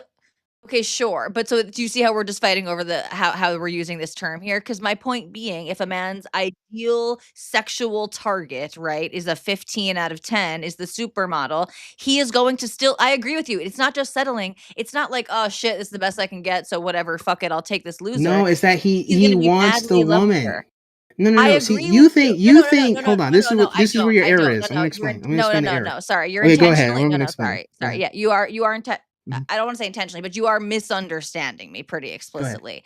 When I say settle, I just literally mean that he has that woman might not be a 10 out of 10 on his scale of attractiveness. When he goes to sleep at night, when he was growing up as a boy and picturing his princess, okay, that might not have been the woman who was in his dreams. But yes, I agree. Men love women, and he's choosing that woman because he loves that woman. And I think, again, a similar thing is happening with women. You don't understand. I don't even know what you could possibly disagree with in what I'm saying. I'm going to tell you. What is there even to take issue with? So here's the thing. You believe this isn't your fault, right? This is the culture. This is what has been sold to you that we as males exist as, right? But the truth of the matter is males have a wide spectrum of what they love and appreciate. You think that what men want generally, we want the Instagram baddie, supermodel, top tier, right? Didn't say that. I'm be honest with you. Some, yeah, sure. Is that attractive? Yeah, sure. Most men want a woman that they are attracted to, right? And it's not even just that they're attracted. Again, that range is wide. When they're with the woman that they want to be with, right? It's not a matter of I'm settling because this is what I can get. It's I'm happy to be here and I enjoy this woman. Like most males, it's not, you have to understand, when we get this, there's this concept called one-itis, Holly, right? you're in charge. There's males who get quote unquote friend zoned, right? And to be friend zoned, right, is more accurately to be a suitor to the woman you want to be with. That woman, it's not a supermodel. That woman, she may not even be the most attractive female there, but you're stuck in desiring and loving this woman. It's not because she's the most attractive, right? It's all these other different things. Or she's the most she's your type. She's what you want, like, right? I still don't know. I still don't know what you have to understand. Holly and I are both woman enjoyers and have dated women. Sorry, not to out you, Tali. But I guess like I feel like there's not some insane gap between the way men and women experience attraction Because I again, think I there think is that actually. No, I think there's a huge gap. everyone evaluates, how attractive they find someone, also their personality, where they are in each other's lives, what their life goals are, like what a future would look like with them. We all make these decisions. And so sometimes I think most people probably end up with, very few people end up with, the Aphrodite or the Adonis. They go for who they get along with, and who they're at the very least attracted to. You know what I mean? Like I see far more men Mm-mm. who are less attractive than the women they're dating than I see women who are less attractive than the men that they're dating. Well, you have to consider this, right? One, women have a stronger predilection to be attractive than males do. So it almost predisposes that a woman is going to look better than a man most of the time, because that's not a range or an attribute most men kind of put stat points into, so to speak. So to me, that kind of makes sense. The problem I have with this is the assumption that because she's with the man, that means she wants to be there or she likes him. I've talked to many a woman. I've experienced many a relationship, and I've seen many different divorces where that woman did not want to be there. She didn't like that man. But that Now happens she in was men. with him Look, hold on, because Zerse. he was That happens on comfortable, the other but side too. There are plenty of well, I didn't jokes. say it Did you didn't. ever watch Married with Children, the show? But you're right. That was You're correct. the But I didn't. running You have to joke remember, was that Al Bundy hated his Mhm. wife. and that might be true.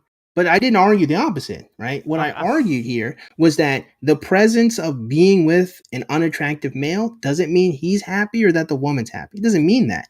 We don't know anything about that relationship until we actually dig into it. And when I dug into it, I'm going to be honest with you, a lot of the time, that woman is not with that man because for his own sake, because she wants his life to be better. It's because he's comfortable. This is just It's because he's there. this is He's just controllable. this is just People unscientific. I- This is want just totally people unscientific so or what something. is Fair what enough. is what is wrong with comfortable? I think everyone wants I'll tell you comfortable, what's wrong with someone that they comfortable. feel I can tell comfortable you. and happy with. I It's a can tell lot you. easier to have sex with comfortable than it is to have with someone that you're uncomfortable around. Like, I don't know how to The tell you this, dude. the Like, it just issue. So when we say maximizes comfortable, happiness. so we're using comfortable in two different ways, right? So because I think you're 100% right settle. in the context that comfortable is you're fine with the person's presence and you enjoy it and it brings peace. To that, I agree. But when I use the term comfortable in this context, is that there is no insecurity that the person will leave or cause any discomfort, right? Or cause any stress, right? Which is to say that, for example, Don't you want that though? if we look at some of the different reports of the Yeah. dad bod thing, that was the thing, right? I remember there are Mhm. different articles I was reading where some of the ladies, when they explained why they liked the dad bod, it was because it made them look more attractive, or it was because they didn't think that he had the capacity to cheat. So they didn't want to be cheated on, right? They were comfortable, right? Use that word in their relationship because he had no other options or he wasn't attractive to other women, right? They could control him. And that's what I'm saying is that like it isn't This to is say that evolutionary. This is uh, literally evolutionary. No, I I mean challenge evolutionary in many I different mean, ways, but what I'm I would saying say that is like the to be honest, to me, when Mhm. I see a man who is to be fair, it doesn't even get me going, I'm not gonna lie. But like the six pack, the Hercules, um what I see is vanity, and that doesn't interest me. And I do think that that is something that's not being um expressed properly. Is it's like and a some you people don't want to see it date as a someone who feminine cares a trait. lot. Yeah. Some women so see that as a feminine trait. There was a whole thing about metrosexuality, right? And women looking at the metrosexual. Some women were really into the metrosexual look, and others saw that as like, oh, he's just sort of gay, right? That's sort of a feminine quality that I don't want. I want my man to wear, you know, flannels and stuff like this. But I think there are obvious evolutionary reasons for women to have these preferences. Just again, these are mating strategies and the facts of our biology. So when women get pregnant, right, they are then incapacitated for close to a year and they're vulnerable taking care of this small human for many years until that small human is self-sufficient. And so they need to know that the man who impregnated them is going to stick around. So yes, these are all um parts. These are all mm, parts, I think, of the natural evolution of male and female. You're I don't saying think that no, but tracks. like I'm going literally to tell you why. I can explain why. Yeah. But See, the dad if it bod is was also the called a dad case, bod for a reason, because it's a Mhm. a caretaking body. so It's a so body that so suggests they're competent the fatherly. issue that the issue that I have with the evolutionary framework that ladies select males based on whether or not they'll stay and protect them while they're incapacitated, as after they've been impregnated, is because culturally we have more single mothers, we don't have less. If evolutionarily it was the case that this is how women mate selected, we would see less single mothers over a period of time. We wouldn't see more women with men that did You're not looking at stay. the scope of There- history. You're looking at the scope of history in such a I'm short looking at the period of last. time. I'm So looking at the last. Yeah, 40 years. If it was right, exactly, evolutionarily exactly, true, exactly. So well, hold so on. no, no, no, No, no, no. So no, no. So you're so sorry, you're hold not on. making a strong argument here, though. So I'll even Okay, oh, agree go with ahead. you about these changes that we've seen in the last 40 years. You could even extend it out beyond 40 years, but that is Okay. not proof that we're fighting against some evolutionary something here. Because Except we're it not going to would. change. No, it's not because we don't Yes, it would. evolve in 40 years like that, and there are so We many would, other technological and social things coming which into would be a part play of in evolution. Yes, like the sexual sure, but this is not an actually not in the way that like these mating strategies are but it evolutionary and would be by happening on some type definition. of subconscious level. No, it literally wouldn't, because Yes, it to would. change this type of behavior, no, you don't change behavior in that small of a time frame. There But are you did. other But they factors did. that are at play. But they did. They No, did they change their didn't. First of behavior all, in that you small of a don't even factor. have. No, but that doesn't mean that the drive, the evolutionary drive has changed. The Except it circumstances have has. changed. First of all, no, If it were the case, you but haven't listen, proved listen. I Let Tali have. finish. If it Hold on, just real okay, quick. go. Let You Tali can finish. Let finish. Go Tali ahead. finish her point. You Go just ahead. you just you just Go ahead. haven't proved that. Again, within 40 years to say now we have more women who are single mothers, right? We also have the onset of things like no fault divorce and stuff like that. We have the sexual revolution. We have birth control. We have all of these other technological and social factors that are influencing the way that people Which would date right be a now and the way that part of people procreate. evolution. That doesn't Yes. mean no, no, no, no. But sorry, then we're using the word evolution to mean different things, because when I'm No, we're talking not. about evolution, I certainly are, though, because if Go we were ahead. to if because okay, so this is I'm talking about human evolution, right? So the same thing that we're talking about that we're seeing here in our society is not necessarily replicated in other societies outside of the West, right? So this is That would not a make sense. change in the biology and psychology of humans. When we talk about Except it is. evolution, we're talking about It changes. would be We're the talking about humans in biological. America or the humans in the Western world, It's which they not. would be their We don't have evolution. evidence Yes. for that. You could Except we even argue do. that we're on the path. No, sir, no, we don't. You could argue that we're on the path, and that if this behavior continues for the next however many 10,000 years, that you could say that there was a true change in evolution that started because of Okay. the onset of birth control and all of these things. But right So now, so all we have is a change in culture of the last 40 years. We have no evidence that humans have been biologically altered in changing their mating strategies. We have no they evidence of don't. that Here's the thing. whatsoever. They don't have to be biologically altered. They're psychologically altered, and from that psychological alterization, if that's the best word to use, we can see in effect biologically how we're getting these homes without fathers in it, right? So, for example, okay, if Not evolution. This evolution is within a is single lifetime. I've it would, but forgotten what we're that's talking still about. Yeah, that's we still are. Hold evolution, though. on. I'm throwing a flag on the play because I don't care about the evolution debate. I'm gonna be Okay. real. Whether Fine, it's but I'm just evolution or saying not, I'm right. it I'm fair right. You're enough. not But it's right. fine. But No, I I'll am. We remind should you of just the use a question at different word hand. from evolution. Okay, I'll remind you of the question at hand, and I have a statement to maybe get Go us ahead. back on track. Okay, the question at hand for Okay. today are why aren't men approaching women anymore? Right? Why are Well, this women is a part of human playing? evolution. Hold on. Hold This is a on. part of human evolution. Okay, If you create a world or a social environment where males do not wish to engage with women, what does that leave women with? The males who will. What type of men will? Men who don't care, or men who are creepy, men who just try, men of ill repute. if you They're make the it, ones who don't I'll care. say it in a way that won't like make a fight of this, because we don't need to fight. I think we'd all just agree on this if we phrase it this No, way. we need to fight. No, I'm kidding. There's plenty to Go ahead. fight on, but this is the dumbest Go point to ahead. fight on. Okay, here's the thing: we have made it, and you guys, if Charlie, if you disagree with me, or Tali, if you disagree with me, please tell me. But we have made it less okay to approach women in public.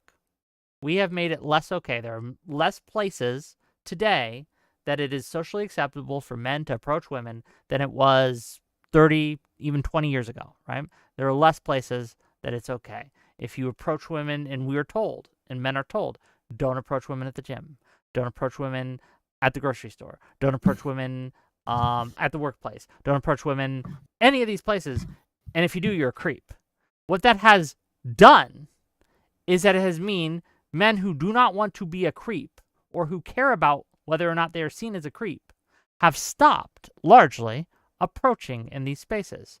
And the ones who still approach in these spaces are the men who are at least not bothered by being called a So creep. I think what needs to change here, honestly, is I think that my strategy to not get hit on in public, because I don't like people to speak to me in public, whether it's hitting on me or just even being friendly. If That's I'm out in misanthropic, public and somewhere, we shouldn't listen to you, 99% though. of the time, no, but I have issues. 99% of the Yeah, time, but if I that's the go thing. into a You have public issues. place, We shouldn't. I am trying to build get in society. and get out.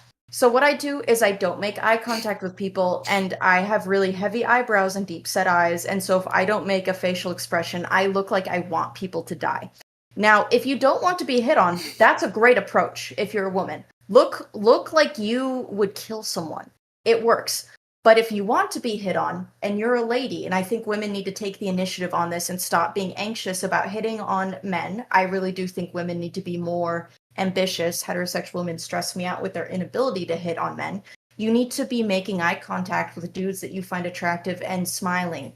Smile at them. Keep looking at them. Walk up to them, fucking talk to them. Because, like, the women who do get approached in public are not necessarily the most beautiful women. They're the women who seem the most open to it. The most approachable? Yeah. The most approachable. Yes, Yeah, you it's need to look crazy. approachable. But and so I do think that that's part of the problem. Yeah, you're correct. I don't know. You're correct, but I would say that you're also part of the problem, Charlie, because you don't want to be talked to even by other people, right? Like, even in a non-sexual, you don't want to be approached. I would consider that society, for whatever reason, has decided that we're going to bend towards the introvert. Okay, we're going to bend towards the introvert, the people who don't like humans, who don't like human contact in public and things like that. We're going to set up society and create these set of rules. And the misogynists, or not the misogynists, the misanthropes. We're bending toward the most sensitive. Yeah, the misanthropes have decided, okay, well, we don't like people. And so if anyone reproaches anyone for any reason, oh, that's uncomfortable. I think that's been a mistake. I think that we should take care about your discomfort less, frankly. We should. No, that's okay. I don't think that people are. Listen. I think that I'm probably a rare case, and it's not because I'm scared of people or I'm uncomfortable. I'm very easily irritated. So I'm an irritable person. There are times when I want to be approached and times when I don't want to be approached. And so oftentimes, like at the grocery store, like I'm not looking to, make best friends at the grocery store. So I'm not looking at people. I'm on a mission.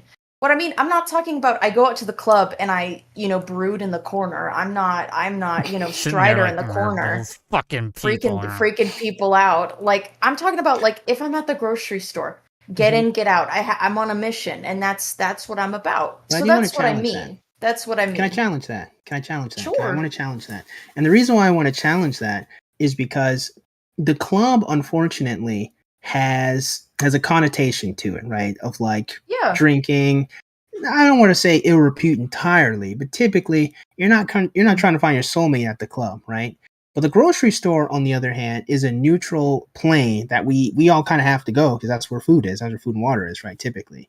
So if you are putting a barrier to being approached in that environment, at what point are you stopping yourself from meeting just another normal human being that wants to get food too? Like, because if you're only at the club, you only get club guys. At the grocery store, you get anyone.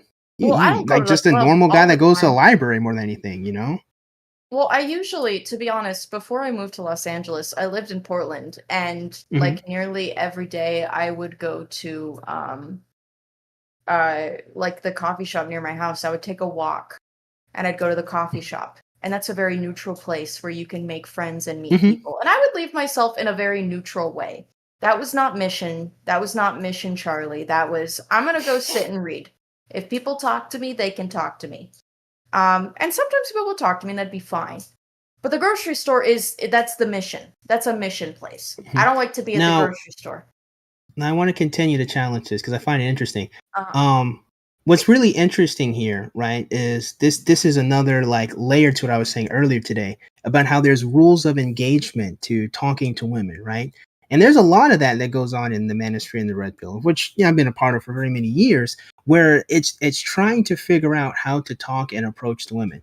But this honestly is just like another barrier to what could just be natural, fine human interaction, which is to say, if I see you at the grocery store and I think you're attractive, because you're on a mission, you say, do not engage.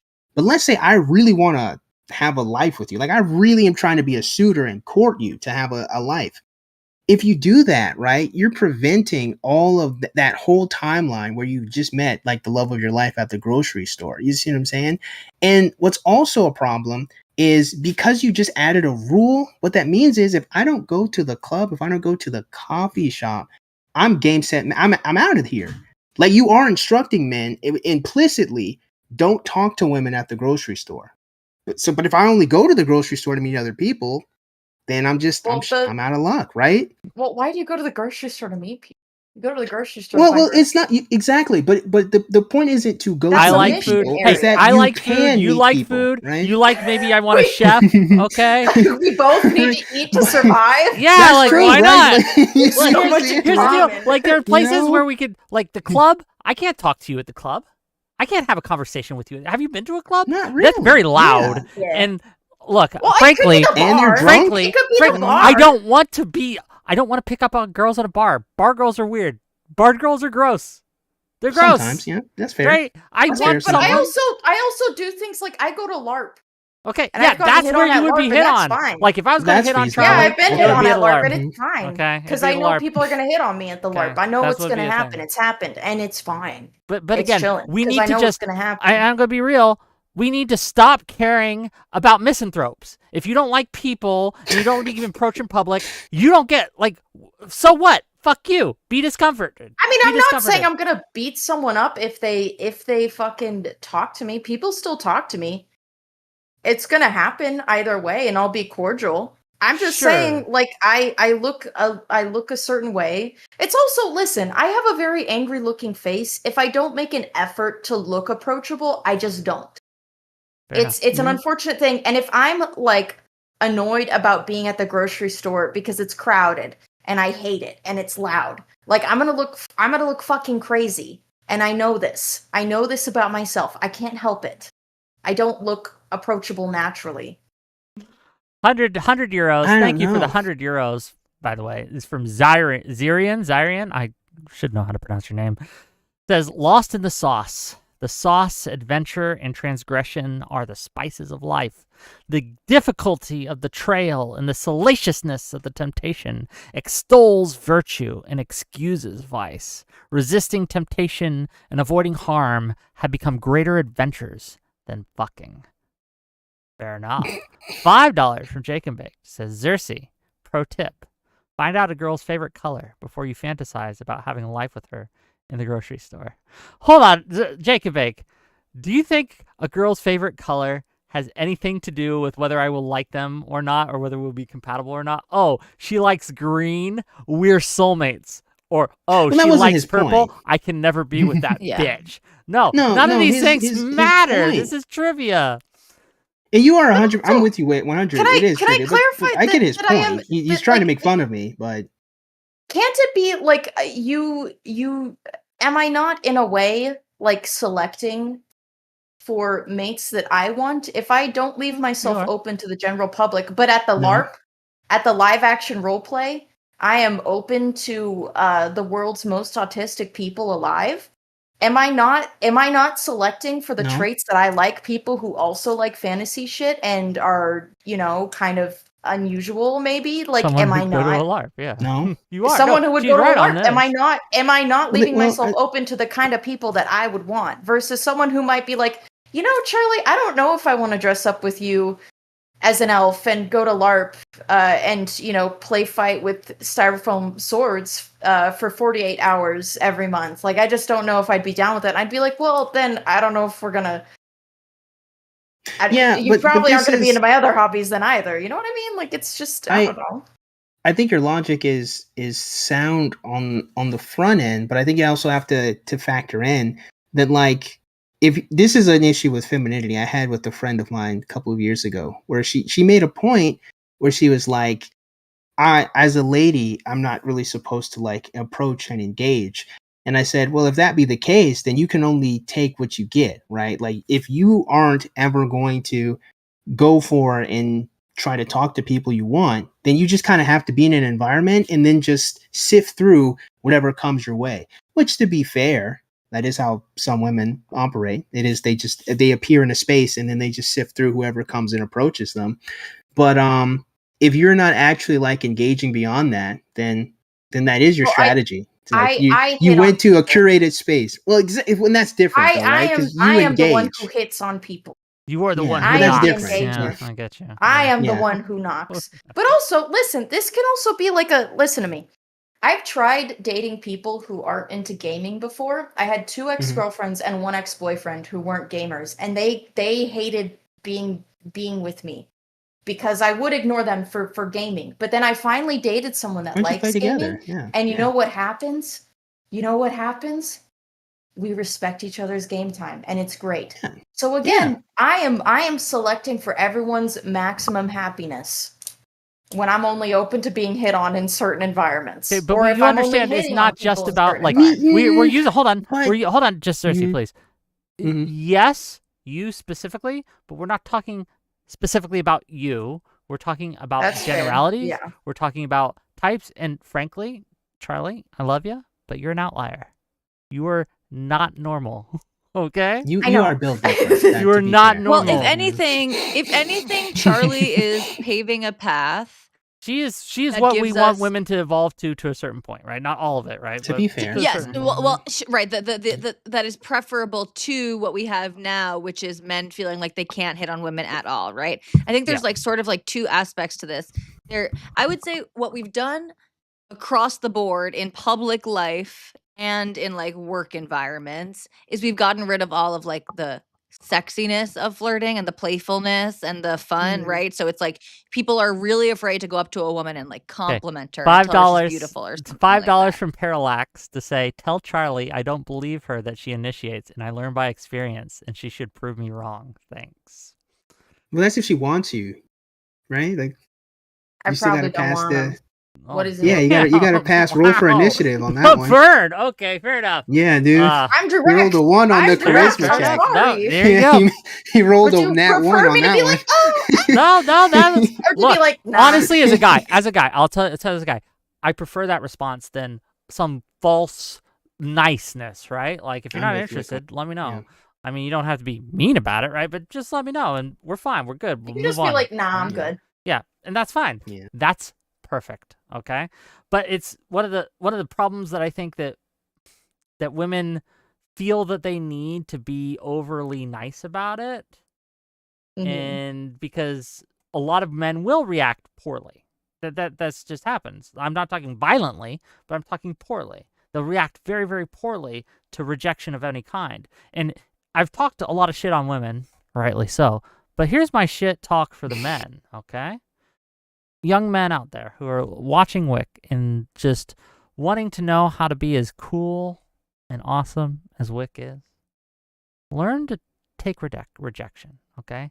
Don't be a little bitch about I hit the rejection. buzzer. Stop being a little bitch about rejection. It's Yeah, okay for I have women to not to like challenge. you.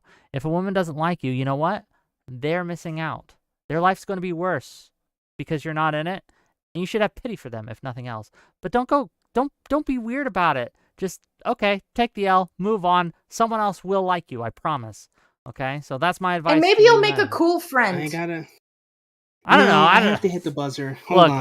I'll also be real. That. If I'm approaching a woman and I'm interested in them sexually and they tell me no, I'm probably not gonna want to be their friend. Honestly, if it starts out as friendship, that's different, right? But if like, why would I want to be with friend with someone who just told me no? Listen, no, I have to challenge that. I think Go ahead. I think people overblow the males can't handle rejection thing. I think it's blown a little out of proportion. I think most Oh, I men don't know about that. internalize rejection. I think most males Yeah, but that's understand bad. that they shouldn't are do to be that. rejected. But And they you're shouldn't do that. correct, That's but this is what I'm bad. saying now, right? I think, again, to why males do not engage with women, I think this is another leg on the table. It's they internalize that they are not going to be accepted anyway, so they don't try.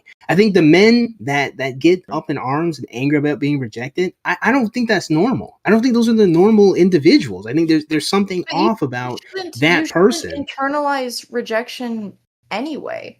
And you're correct, but the point of life is that you will be rejected. Unless you are and I rejected know by that me, and But- then there's a reason, and you should but I internalize think that and what I'm change. saying is- Okay. But here's the thing: if you believe you will be rejected before you even try, then there is no engagement. Especially when you compound, again, multiple different areas where you're told not to talk to women, and you're told that you aren't attractive to women, and you're told that you're bothersome to women, and you're told that you can't talk to them in a particular environment. There's multiple different things that just from go, oh, she's a cute girl in the grocery store.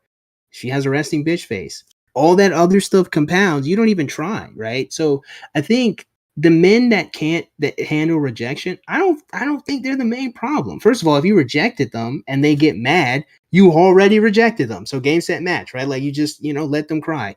But realistically, I think most men, they don't try. They don't even have it in them to even engage or even And they start. need to man let up. No, alone- that's their Then how fault. do So you at know? the end, hold on, that? Zerse. At the end of the day, I recognize that there are factors and external factors that have led them to feel this way, but it's a fucking their problem. It's a them problem, and they can overcome that.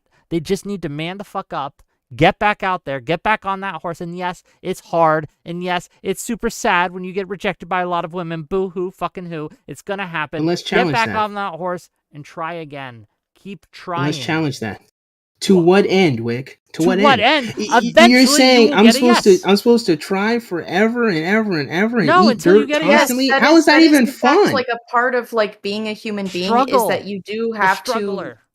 suffer Yeah. rejections, whether it's from Have you a ever seen job, whether Berserk? it's like friends or But just. but this is Have you ever this is seen done Berserk? with the No, expectation. you're an anime guy. I've I seen, can tell. I've seen Berserk, Berserk. he's called the Well, struggler, okay? Because he struggles against even impossible odds. That is the manliest man you could think of, is someone, even if they're going to get rejected 1,000 times, they still struggle and they still fight because it's worth it. That's fucking life, bro. That's just what you got to do. But why is it worth it though? See, this is the question, right? Yes. Let's say you finally get accepted. I think a lot of people don't think about this, but I think about this. I think very hard about this. We're told that this long journey is worth it in the end. But like, love? if you Yes. get accepted but that's the thing. Are most men actually loved by women? I would argue no. I would argue very few men actually experience being loved by a woman, loved to his own end, that she wills the good for his sake. I don't think very many men experience that. And I think that we're told that we're supposed to what struggle. happened to you? Man, a lot has Mercy, happened. who to hurt me, you? man. It's a lot, man. I've What gone on many journeys. I've battled many boss fights, and I got to tell you, at the end of it all, I'm thinking about it quite frequently. I don't know if like we as males are genuinely loved to our own end. And so because I'm What do you thinking mean by this, love I to hear our Wick own say. end? So when I say that, I mean that our life is something that matters, and an individual wants it to be better. So if we let's put some details. Let's use a scenario. Let's say I come home from work, right? Now you're also tired from work. Let's say you're late. You're also tired from work. But you see that I'm stressed out. So you think to yourself, how can I make him feel better today, right? So you just go up, you hug him, you say, how are you doing? You just rub your shoulders a little bit. How are you doing today? You just try to bring him a little bit of peace, right? Now, this is a small scenario, but what I'm saying is the mindset that I do something for his sake. I don't think very many men experience that. I don't think so. I think very many men get used by women. I think very many men get taken advantage of. But for someone to say, I want your life to be better, I don't think very many men get that. And so I feel like when I every hear, relationship that I've Testicle seen- Johnson, this is making my life better. $5 better from Testicle Johnson. Say, cast a wide net, text your penis to random phone numbers, and see what happens. I mean, that's the shotgun You guys should method. report back, I mean, okay? You'll get attention. Someone will text you back. It won't be a woman, but go ahead, yeah. Sorry to interrupt. And so that's what I'm thinking. I think when you say struggle, I just hear an and try argument for hard, homosexuality. how did you get? See, this is I don't understand this. How did you Let me tell you. get I'll tell you how. to you should be with men instead I'll of tell you how. maybe women should love us? Like in your brain, you somehow hear what I said, and you get the homosexuality. It just seems like an argument for homosexuality. That's not my prescription. It just sounds like an argument for homosexuality. Because the whole thing about it's an argument for women should love men. That's the actual argument. No, right. I feel like I see a lot of women loving men. Yeah. So Charlie and I and Wick are going to argue that lots of women love the men that they are with. And so it does sound like you seem to think that there is something fundamental about women, that they do not love men in the way that men love women. Now, let's say that's true. Maybe that's true. I've had interesting philosophical conversations about $5 from Parallax to say, how did text your penis to random numbers get a better reaction than my joke? She's the worst. This is how you don't handle rejection, kids, right? Like all of a sudden saying she's the worst. Prove me wrong in real time, I guess. Anyway, go ahead. Sorry, didn't go ahead, Tali, please. Well, I've had interesting philosophical conversations about like what is love, and I remember a group of us talking about this and coming to a consensus that there's sort of like romantic love and like I reject parental the idea love, agape, eros, and all that. Right, and so maybe women, maybe women essentially do prioritize this parental love role, and maybe men have this like type of love for women that women don't have for men. Well, if so, then that sounds like a fact of life that we all need to like carry on with, basically, and find the best match women partner can love for men. us. Maybe women can change, be better people. I don't know. So do you think this is something inherent in women, or are you just saying I think it's conditioned the majority socially. of women have turned bad? I think it's socially conditioned, and I think part of it is absolutely feminism. I think when you train a generation, went through in the last 40 I said years? feminism. Well, okay, you want to make fun of me for that? We can have a separate debate in the future. I think it'd be interesting, but I do think there's a lot of social conditioning. Versus women has been a staple on my channel for many to be fair, right? That's why he brings me. That's why he brings me. But listen, I think that feminism is part of the social conditioning that taught a lot of women that males are even just a part of the patriarchy, but males too are a dangerous force to them, a villainous force, an oppositional force, an oppressor, like per their own words, right? And in this worldview, they didn't stop to really think about like, what does that actually say about a woman's relationship to a man? If a man is this oppressor who is more powerful than her, if he doesn't care for her, he sexually objectifies her, right? We have all these different theories about this. Then it does mean that this creature, this male, right, is malignant. There's something wrong with this creature, this oppressor, right? And so, if this is the case, how can a woman structural oppression? Well, but also over hold on, the let me years just I've put looked that at aside, that, 'cause I've seen a wide range of them going. Cersei, Go I'm ahead, more go ahead. inclined to agree with the interpretation of feminism, or at least like I'm sympathetic to I think that is a real interpretation of a lot of the feminist movement. So I'll separate myself from Charlie to that extent. But let's say that that's true, okay? And because you're saying now it's not inherent in women, this is some type of like social factor, right? That came in with the onset of that males are their adversary. Yes. Sure. So let's say that's 100% true. Feminist thought and idea has never been a majority thought amongst Except women. it is like now. it's not. So it is now, though. That's the problem. It's even still not. But okay. So fine. So let's say it's most women, and there's still some number of women out there who are capable of loving men and seeing men as full human beings and wanting to do something to improve their lives inherently. Would you guys like to watch a Zerse dating show? If I set that up. You don't need to put me on a dating show. On a dating show, and I asked women who want to show Zerse that women actually can love men, and we put together, and the women have to convince Zerse that they are capable of love. Would you guys watch that? I mean, that would be interesting. That would be interesting, but where you're not saying women love men, like that's such a basic example that you gave of like normal care that people show to their partners, regardless of gender. That I've seen. That's the thing, though, right? The relationships of my friends, my own relationships, my family's relationships, like that's such a like what? Sure, here's the thing, dude. What Look, happened? I told you I've had many boss battles. I told you I've gone on many journeys. I've many excursions with relationships with women. Maybe I this will don't help. feel this way Maybe in spite of having but maybe Have you this will ever help. relationships. been You know? loved? Hold Have on, you maybe ever this been will help. loved by a woman? Maybe this will No, help. that's what I'm saying. Can you? No, Because What this about your is mom? hold on, Charlie, my mom Charlie, just real quick, predisposes, just right? please, I want to bridge this gap, and Mhm. I think this would be a good exercise. Charlie, you say, and your claim is that you see many of your women friends love their men, right? They love their men. Maybe you can help Zerse understand how women show love by giving us examples of how the women you see in relationships show love for their man. What do they do to signal to their men that they love them? Because love My doesn't matter if you don't friends? show it, right? Obviously. Mm-hmm. No? So Well, what it's do not I they would do? communicated at say, very least. so from my friend group broadly, a lot of financial support for their men, but a lot of So like money? money. Yes, that's what I see in a lot of my friends and families' When relationships you say is financial monetary support, do they support. live together or are they separate? Live together, and the woman is the one who works and pays all the bills. But that would still But help her also, though. Like it's still her house. Like she's still that still yeah, but benefits her. like The question is, how does it benefit him? paying entirely for his life and a home and his food and his bills. Yeah, that's a pretty Okay, significant what else? benefit What in other my ways opinion. do they show it? I mean, just like cuddling, hugging.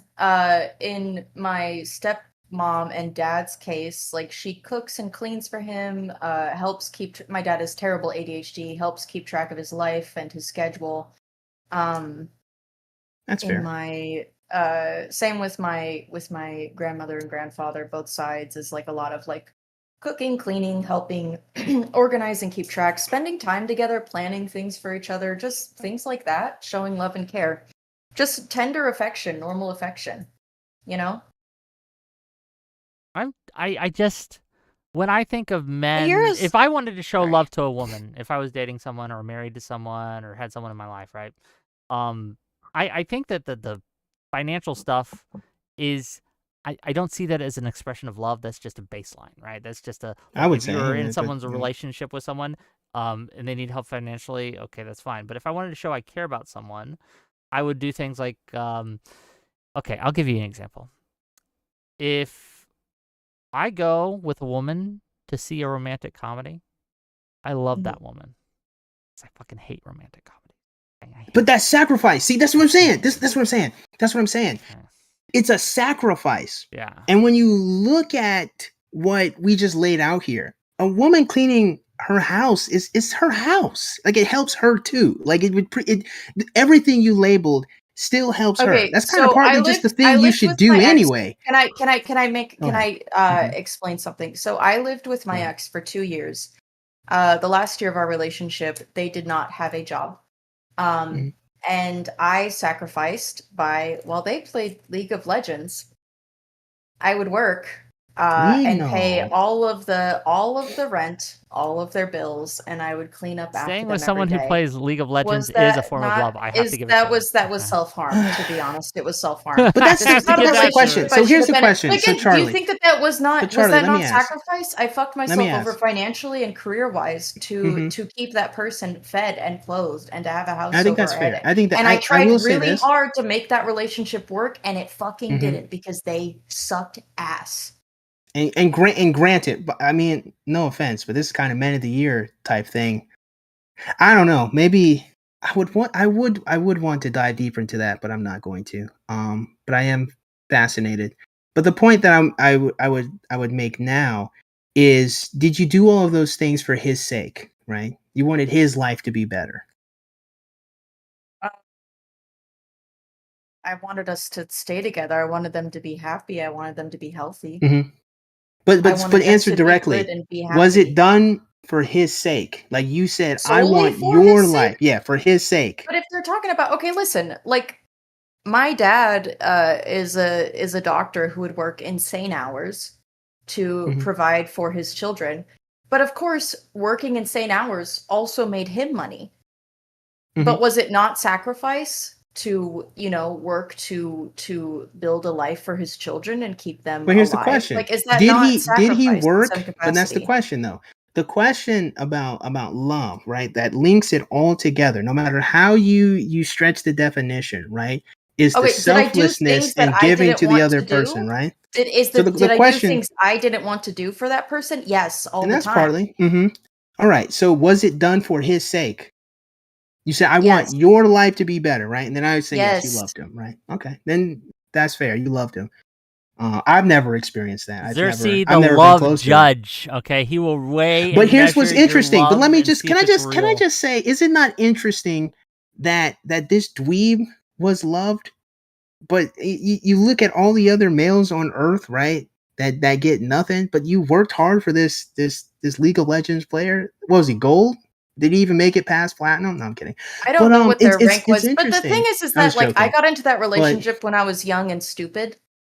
It but was see, but actually this is the thing. horrible and tumultuous. So this was hmm actually me being stupid because I didn't have good relationships modeled to me when I was a child. So hmm before I was, really working on myself, I was doing some real dumb shit. But No, it but was you still, can love and y- sacrifice. exactly. You can be stupid and still love someone. That's fair. I'm not Yeah. questioning that. I wouldn't even call you stupid. I'm not even going to hit you with that one. No, I was But stupid. but the You can thing call me is, right? stupid. Well, fair enough, right? But the thing is, right? What's interesting to me is that, like, when asked, are you doing these things, right? Because you want the other person's life to be elevated, right? That's the real question of what it means to love someone. And this would be fair for your father as he worked as a doctor. Granted, he got a lot of money, but what did he do with that money, right? He used it for the sake of you because you're a helpless child, right? That's what parenting is to a child. It's I'm working hard to give this stuff for your sake, right? Even if it makes me happy, sometimes it doesn't. It doesn't matter. It's you need to be protected. You need food. You need an environment to be in. I'm doing this for you. And this is why people elevate and their parents and motherhood and all of that because we recognize the fact that it is Zerse, done for the though, sake of the child, Zerse, right? can I just ask you something and I don't mean it's going to come off as I'm rude, still here. but yeah, it's going to come off as rude, but I'm trying not to mean it as rude. Okay, so just prefacing. Now you just ripped the band-aid Okay. off. Go ahead. Sure. How do you know what love is if you've never been loved by a woman? If you've never Well, felt it, how can my you mother recognize it? has loved me. That's the thing. I've seen women love other people, right? I've Okay, seen what does women. I that mean, look like? here's just an Because you example. I made it. just Hold got on, an you made a example. statement I just got an that example women. from Charlie right Sure. now, Yeah, but you right? just Like made a I hear statement. the examples, You just right? made a statement earlier hmm that most hmm women just don't love men, right? They don't love I don't men, think so. okay? No. And hmm I'm just questioning, how do you know what that looks like if you've never I just experienced told it you. from someone other than your mother? Well, because I've seen other people experience it. Like I don't have to get hit by a car to know it's painful.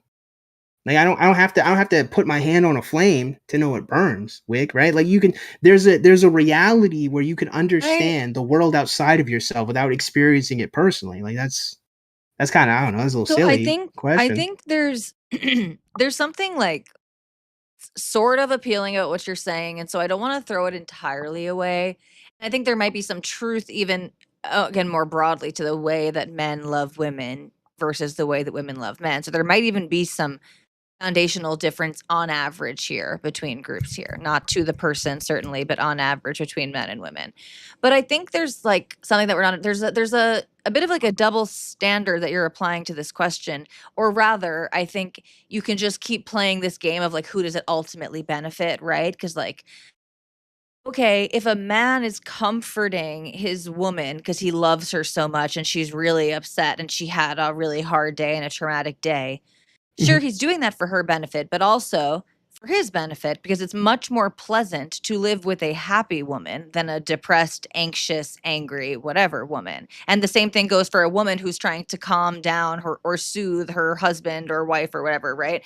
It's Mhm. you want them for the sake of themselves. You want them to have peace. You want them to have happiness. You want them to thrive.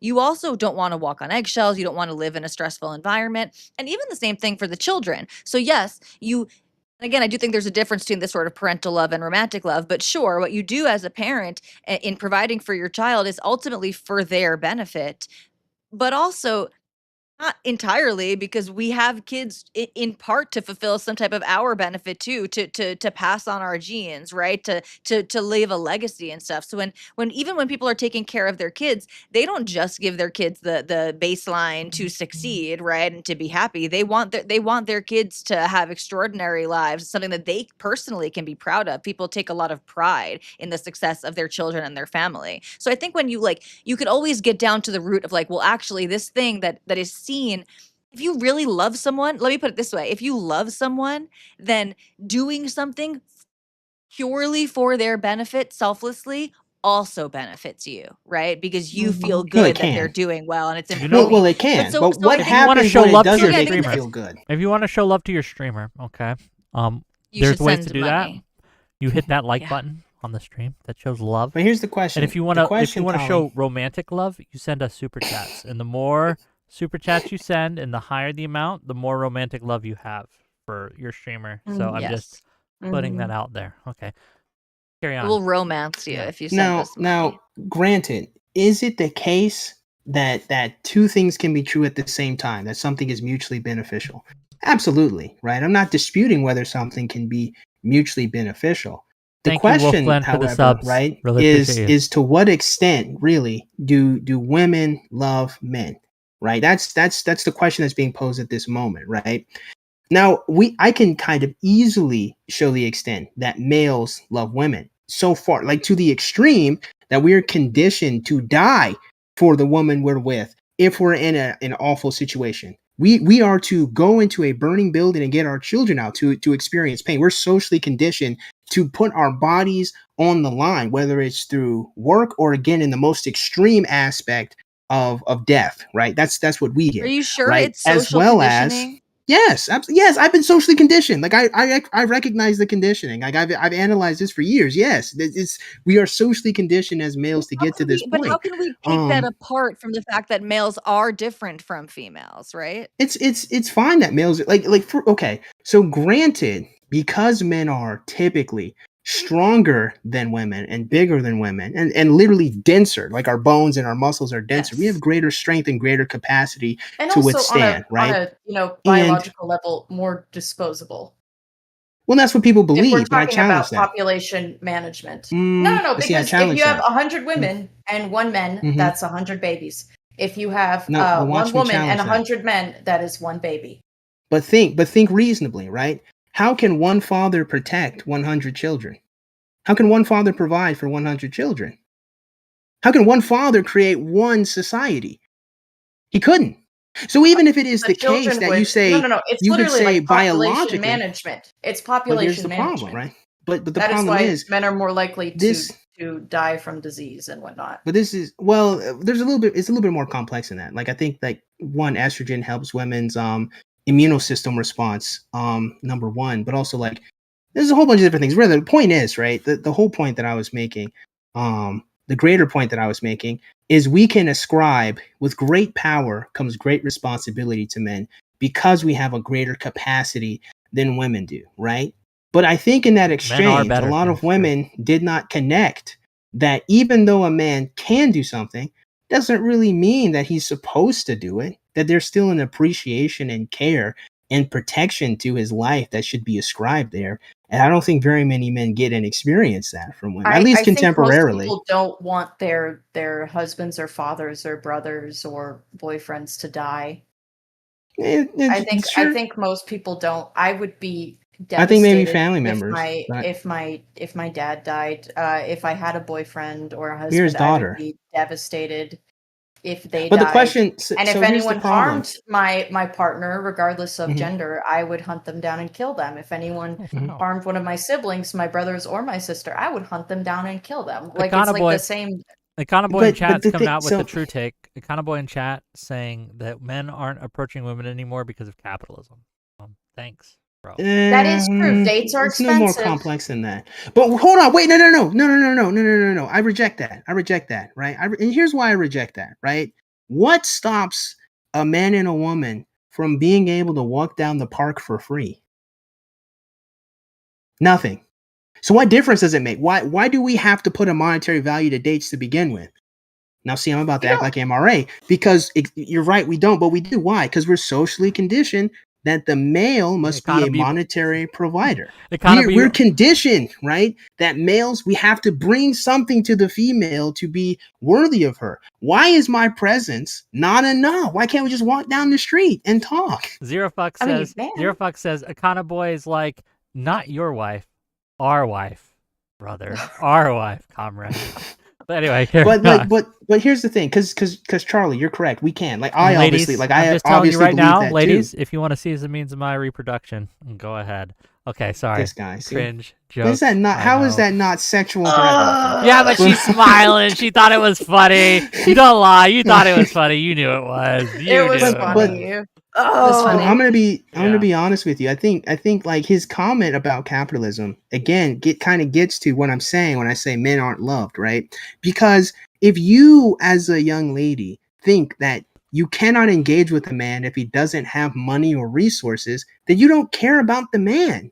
Because the man also thinks, he reads, he writes, he can make funny jokes, he can be kind. Yeah, but there's if you so want, much to him. Funny jokes, what do you funny mean jokes he needs inherently money? don't give you a family. And this is so cringe. Yeah. This is actually the same reason that, like, I hate the feminism stuff. Like, this just becomes like a whole blank slateist thing. Like, no, there are Except it's not. differences between men and women. Women are going to be vulnerable when they produce a child for you. If we want our society to reproduce, then we need women to have babies. And so, yes, they're going to need to feel safe and secure to a certain level. Not all women are looking for millionaires. The majority of women, at Red Lobster, the majority tells of you women, you're going to be protected. Majority of women are with men who are making 5-figure salaries and things like this, and most people are just trekking on with the people in their immediate social and economic class. Most people are just like doing the damn thing and loving each other out there. This is like so ultimately black That's not a pilled. counter argument. That's not a counter argument. That's not. See, the thing is, you say it's black pilled. I think it's white pill. I think it's beautiful because now that I put this in the forefront, you can consciously make the effort to love a man for his own sake. Now that I've said it, you can reevaluate and say, how can I make his life better?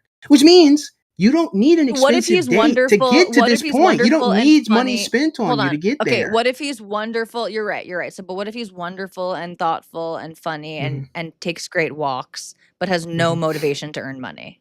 And at that point, can the woman say, "Okay, you're I'm a not feminist. interested"? What do you mean? You can have you have your own job. You have your own money. Oh, Just be the breadwinner. Is that, like, listen, if you are the one that well, is I'm not you, to, but just in the culture. to take on the burden of, if you are a woman that wants to have children, there is going to be more than a year of your life where you are like Tali said, incapacitated. Like, you are not going to be able to work. You need to know that the person that you have procreated with is going to be able to work and provide for you and the child during that time period. See, but I challenge this. So the thing is that no, you can't challenge it, man. I can't. Like, I guess I'll tell you why. You know what? I'm going to tell you Listen, why. if I made a shit ton of money and I wanted to pick up some, like, and I had just money like coming out everywhere. Yeah, we have had I'm with you on all of the changes to our social environment and even the technological advances to our social environment, like abortions, like birth control, like the sexual revolution, all of these things, like academic feminism, right? And the various waves. I'm with you that all of these things are playing a role. But like, so then what? Okay, so you're arguing. I'm gonna tell you why. Hold on. Go ahead. Well, let me just finish it. Okay, so you're arguing that because of all of these various factors, women actually aren't, even if this was a evolutionary thing, women aren't selecting in that way anymore. I can defend that conclusion based on what you just said. So wait, sure. But so I'm just giving it to you. Okay, so let's just assume that all of that is true. Then that means that women should just drop all of those standards, should stop being selective in that way, or that men shouldn't hold themselves to try to rise to that occasion. No, because I would argue that all of the things that you're talking about are negative. That all of these things are negative. So we shouldn't just try to lean into them further. That actually the hold on, that the mating, so the selection that we were seeing before all of these things was actually better. So why would we not try to return to that?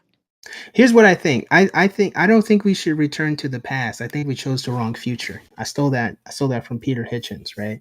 What I'm saying is that now that we're in this current social environment, we can make the choice to work together and to care about each other to our own ends. That's what I'm saying.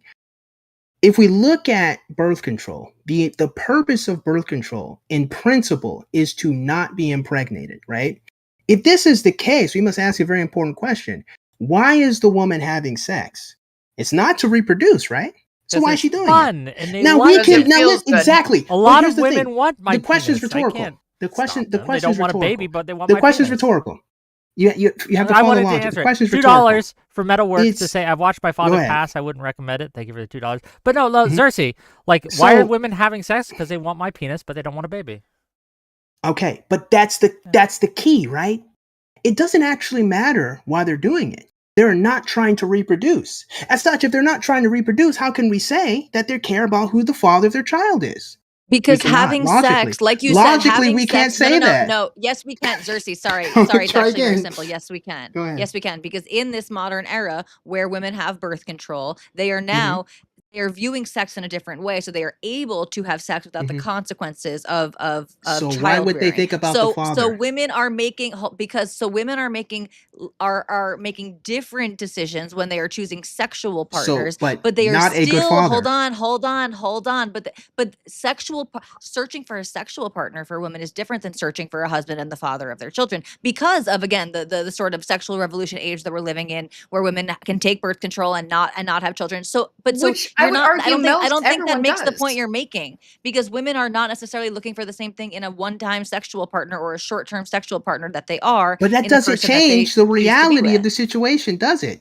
Even if they're not looking for it, they can still get impregnated. As such, we Yeah, and have then you an can abort example it. of human evolution, by the way, right? We have an example of the trait of disregard of the type of man you should be with, and not using birth control correctly actually results in pregnancy, which then gives result to a child. As such, we can Or then Not repeat enough that time has constantly, passed for that to right? be a Now, selecting perhaps now, process. is it an You could instinct? terminate. Perhaps not.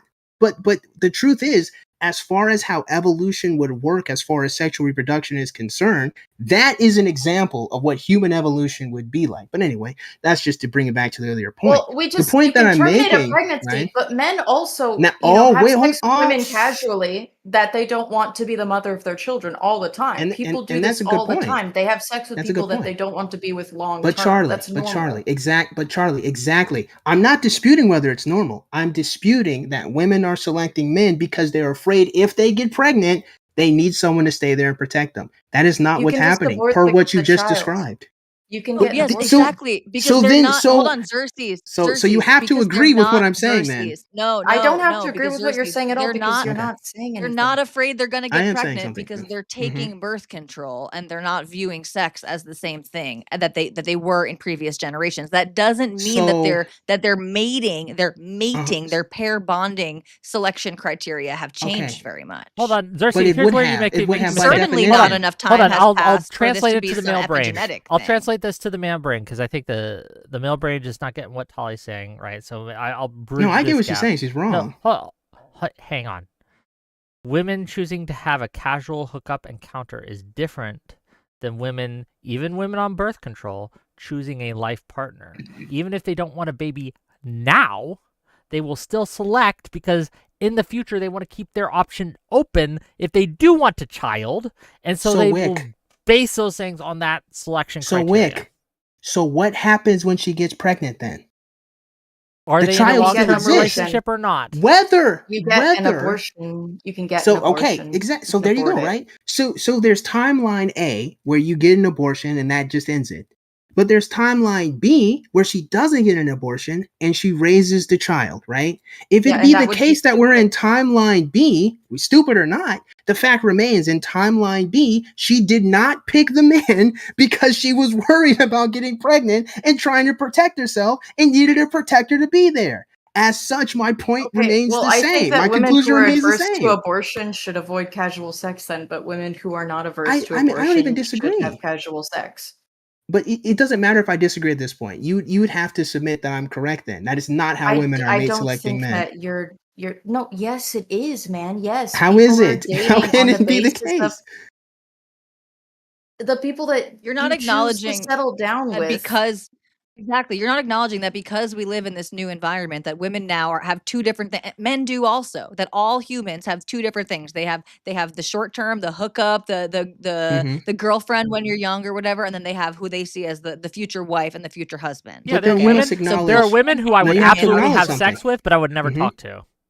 Right? But And bingo, there are women, right? But here's the well, thing. no, it's just true. There are women that I think are team. annoying, that they're off-putting, but I'd still have sex with them because I find them physically attractive. And then there are women that I want to spend time with and play games with and enjoy talking Now watch this. to.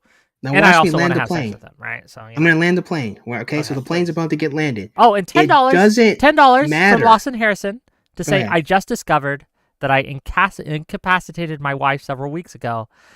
He's pregnant, gang. Congratulations, Lawson amazing. Harrison. Congratulations. What a way to say that. That's cute. But listen, I'm going to land the plane and say, team. It doesn't matter. That's the thing about having sex. It doesn't matter if your motivation casually is to never see the person again. The effect and result is the same. It's the same. And in that situation and in that environment, how did you select? So your motivation to pick the man that made you a single mother was not because you thought about getting pregnant. It's because they have fun. If it be the case, we still have a child that is the result of that. Some people are. My point remains the same. Right. None of us disagree, but it doesn't make it doesn't bring you to the logical conclusion that you're trying to bring us to. We all agree with those several facts that you just laid out. It just does not bring us to the same logical conclusion. 100 more euros from Zerian to say, some men and women are falling to the margins. Why are you trying to draw them back to the center? Society is changing, but people will survive furthermore. A new type of people will be given opportunity. Why is this so unacceptable? And then $5. It's the type of people. That's why. I'll go ahead. To say, I don't want to offend anyone, but Sigma Skibidi Sussy Ohio Riz, and that's the truth. Okay, thank you. So. I don't know what that means, but the point that I was making, right, was that while it may sound like it makes sense and it's reasonable that that's how ladies would prefer to be with males, that is not typically how mate selection goes in our current era. Which isn't to say that it never happened that way, but currently, when people are looking to settle down and have kids, yes, a lot of people are choosing people that they could see a future with. We have far too many tools to just I don't know how much what percentage of pregnancies are accidental one night stands. I think most pregnancies that are carried to term are intentional. We are seeing more women that are in their late 30s and 40s have children than we are seeing teenagers. Again, so these are people who are most likely very much planning to have a child and picking who they want to have kids with versus a teen who is, accidentally getting pregnant and then just keeping it. So people are very clearly selecting carefully who they want to have not necessarily, right? Because we'd have to look at the rise of in vitro fertilization for those women, and we also have to look at, again, whether they're married, and then we'd also probably have to poll them and try to understand like what their motivation is, whether or not, again, this is done intentionally or if it's just an accident. Like that's also important information as well. So the point that I'm making, though, again, ultimately, is that while it may sound like this is how women operate, in effect, it does not appear to be the case that they are thinking this critically about the males that they're reproducing with. So there's like 21% of Tali, if you're talking to us, you're muted. Say again. Well, but it just seems like you're arguing they should continue to lower their standards or something because some of them aren't holding true to those standards. No. Like, you didn't hear what I said. Let's say everything you're saying is true. You still don't believe that women should then be more selective. No, I think they should, but for a man of virtue and character, a man who is actually compassionate and desires to have children. Yes, I think that I think provide for them in the world. Can't provide for them. I didn't say can't. But could not provide for their children financially. No, you're arguing like, what if it matters? What if he's funny and he makes you laugh and you go on walks with him? Like that's all, that's good and well. But if I want to have a kid, I'm not gonna, get with someone that could not financially provide for me and our child. while See, but I'm this is what I pregnant. find interesting. I love the traditionalism coming on this side of things. When we have a liberal feminist zeitgeist that put women in the workplace of which to earn money, I don't understand. If you have the capacity to earn money and be the breadwinner, well, why don't you? Why does the male need to Well, you at the maintain that very least traditional role? you Why can't at you the just very love least him won't for his own be end? able to, because you at the very least won't But you be able could. to while you're You could do it with incapacitated his during income, but you can't do pregnancy. it with yours. That I doesn't have a make any child with sense. Because you women, won't be able to bring in that income at the same level when you are pregnant and when you are raising That's children. 9 This months. is That's to the 9 point. This is months. to the What's point. your job? I mean, it's longer than that if you're going to be breastfeeding your child you're and actually breastfeeding taking in the care of beginning. your baby. But the Zerse, male Zerse, that's there, listen he to can me. help you Listen to out me. there. Zerse, Go ahead. Zerse, Go ahead. listen to me. He can breastfeed If the baby. I marry a woman one There are day, some if reports. I Yeah. if Go I ahead. marry a woman one day and we Mhm. decide to have a baby, Mhm. the person who gets pregnant will be staying home and the other one will be working, whoever that ends up being. And if I marry a man and have a child with that, I would expect the man to work while I'm pregnant and breastfeeding. But if the father wants to be a stay-at-home dad after that, sure, I will go to work. But I am Well, firmly then what's team wrong a with that parent should be transition in the then? $5 Yeah, from okay, but hold if on, I'll that give it to you in a transition is second, possible. Cersei. I'll give it to you in a second. Mhm. But $5 from Mhm. MetaWorks to say, wasn't there a study done a couple years ago when women stop taking birth control, they start to realize they're not attracted to their boyfriend/husband anymore. Yes, I yeah. don't That's know of that been study, but there's been a few That is a studies like thing, that. yeah. Birth control does Yeah, there's been a affect your few. attraction. Mhm. Sometimes it's not like a huge percentage, Yeah, but it that's can fair. be a thing. Mhm. okay, back to Cersei. Go ahead. But my point actually is that between a male and a female that are preferably married, that transition is a reasonable conversation, right? My point that I'm making is not to say that a male can never be a provider. What I'm actually saying is that there should be reverence and appreciation for the fact that he decided to do this for you. That's what I'm saying. I'm saying that like his life has value. He has value. He matters, right? And I think oftentimes we ignore this and we don't really take consideration. We value the woman's ability to have children, which is reasonable. I'm not trying to take that away. Is I'm bringing saying I'm someone's trying to child add into the world the male. not like a gift? Is bringing someone's child into the world not a gift? Yeah, but how did you get the child? 9 months, dude. 9 months going through Nine, but what happened before those 9 months? like a life-threatening process that permanently alters your Mhm, body. mhm. That is one of the most that's like the ultimate sacrifice, dude. But you Motherhood see, is the ultimate sacrifice. but again, notice and highlight. You easily understand the reverence and the beauty of that, right?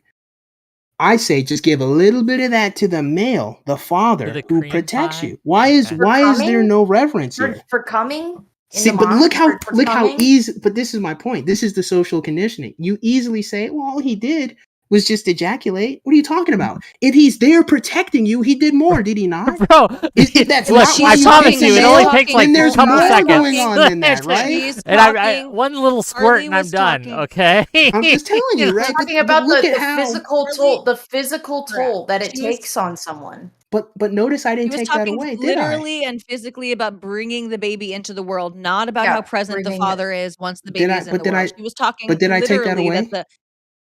she's saying the only thing necessary Mm-hmm. in order to bring a baby into the Mm-hmm. world, literally to the point of birth from the Mm-hmm. man, is ejaculation a single time, right? Whereas the Mm-hmm. woman is going to be incapacitated for that time. Now, most men stick around, support the woman during that pregnancy, support the child once they're born. That's great. That's wonderful. We want to promote more of that. Charlie is just making the factual observation that he only has one requirement in theory before the baby is born. Except he doesn't, because remember, you say that No, he's selected he for his ability. literally Hold does on. though. Again, Well, hold on. we're not even arguing. We're not saying men But are bad this, and that they leave women or No one anything is like that. We're saying just like saying no one is saying literally that. the only thing that he has to give of his body is sperm one time in order to make the Physically baby. is mm, the That's it. insemination. but see, this This is is not a the judgment. conditioning. Exactly. No, it's This is not a the condition. No, condition. it's I'm not. It's telling a you. It is. biological fact. It It's not. is. No, It it's not. is. It's Right. literally about. No, you're So But I exhausting. never It's a Cersei, disputed that. biological I didn't I fact. dispute think that you're going though. to have a hard time finding love if a woman is giving you her body, if she is going Mhm. through the life-threatening process of pregnancy to bring your spawn into this world, your legacy, someone that is half you, and you You're go, telling my argument lady, back to me. actually, lady, you need to be a bit more grateful to me because I have not abandoned you after I nutted in you. You actually need to be very like her Wait, gift but to hold you. on. Dude, her Hold gift on. to you is the pregnancy. Hold It on. is the baby. Hold on. Should you not Hold be on. grateful for your child being brought into this world? Should you not hold that Yeah, the person that's that my made position. Yeah, that's the how I feel. prolonging of your bloodline possible? Should you not That's what I'm revere telling you. her? Yes, thank you. You That's what could I'm also saying. I appreciate didn't the dispute husband as that. being a good husband, but I'm But saying that the listen, pregnancy is the thank you. but That I is the didn't thank you to dispute the that. Now father. notice, I didn't dispute that. I didn't dispute that at any moment in time, did I not? When did I counter argue that? You Exactly, I didn't, but didn't. you were saying What that I the woman said isn't being was, grateful or something by bringing his spawn so into the world. well, one, it's her child too, right? It's mutually beneficial at that point. It is still her child, right? They work together in unison. It What is I'm something that saying he is, cannot do. It is we something that he and cannot that's do. true. Okay, $5, That's true. Defend $5 from yourself two is something she links. can't do, right? That's $5 from two we framed it links that way. to Well, go say ahead. it's wild that 3 people on the panel kind of proved Myron Gaines right when he says men inherently have no value. What? Hold on. What are you I'm talking actually about? doing the Two links? opposite. Which Not the three? three people? Oh, it Yeah. has to be ability to hold children. I didn't dispute that.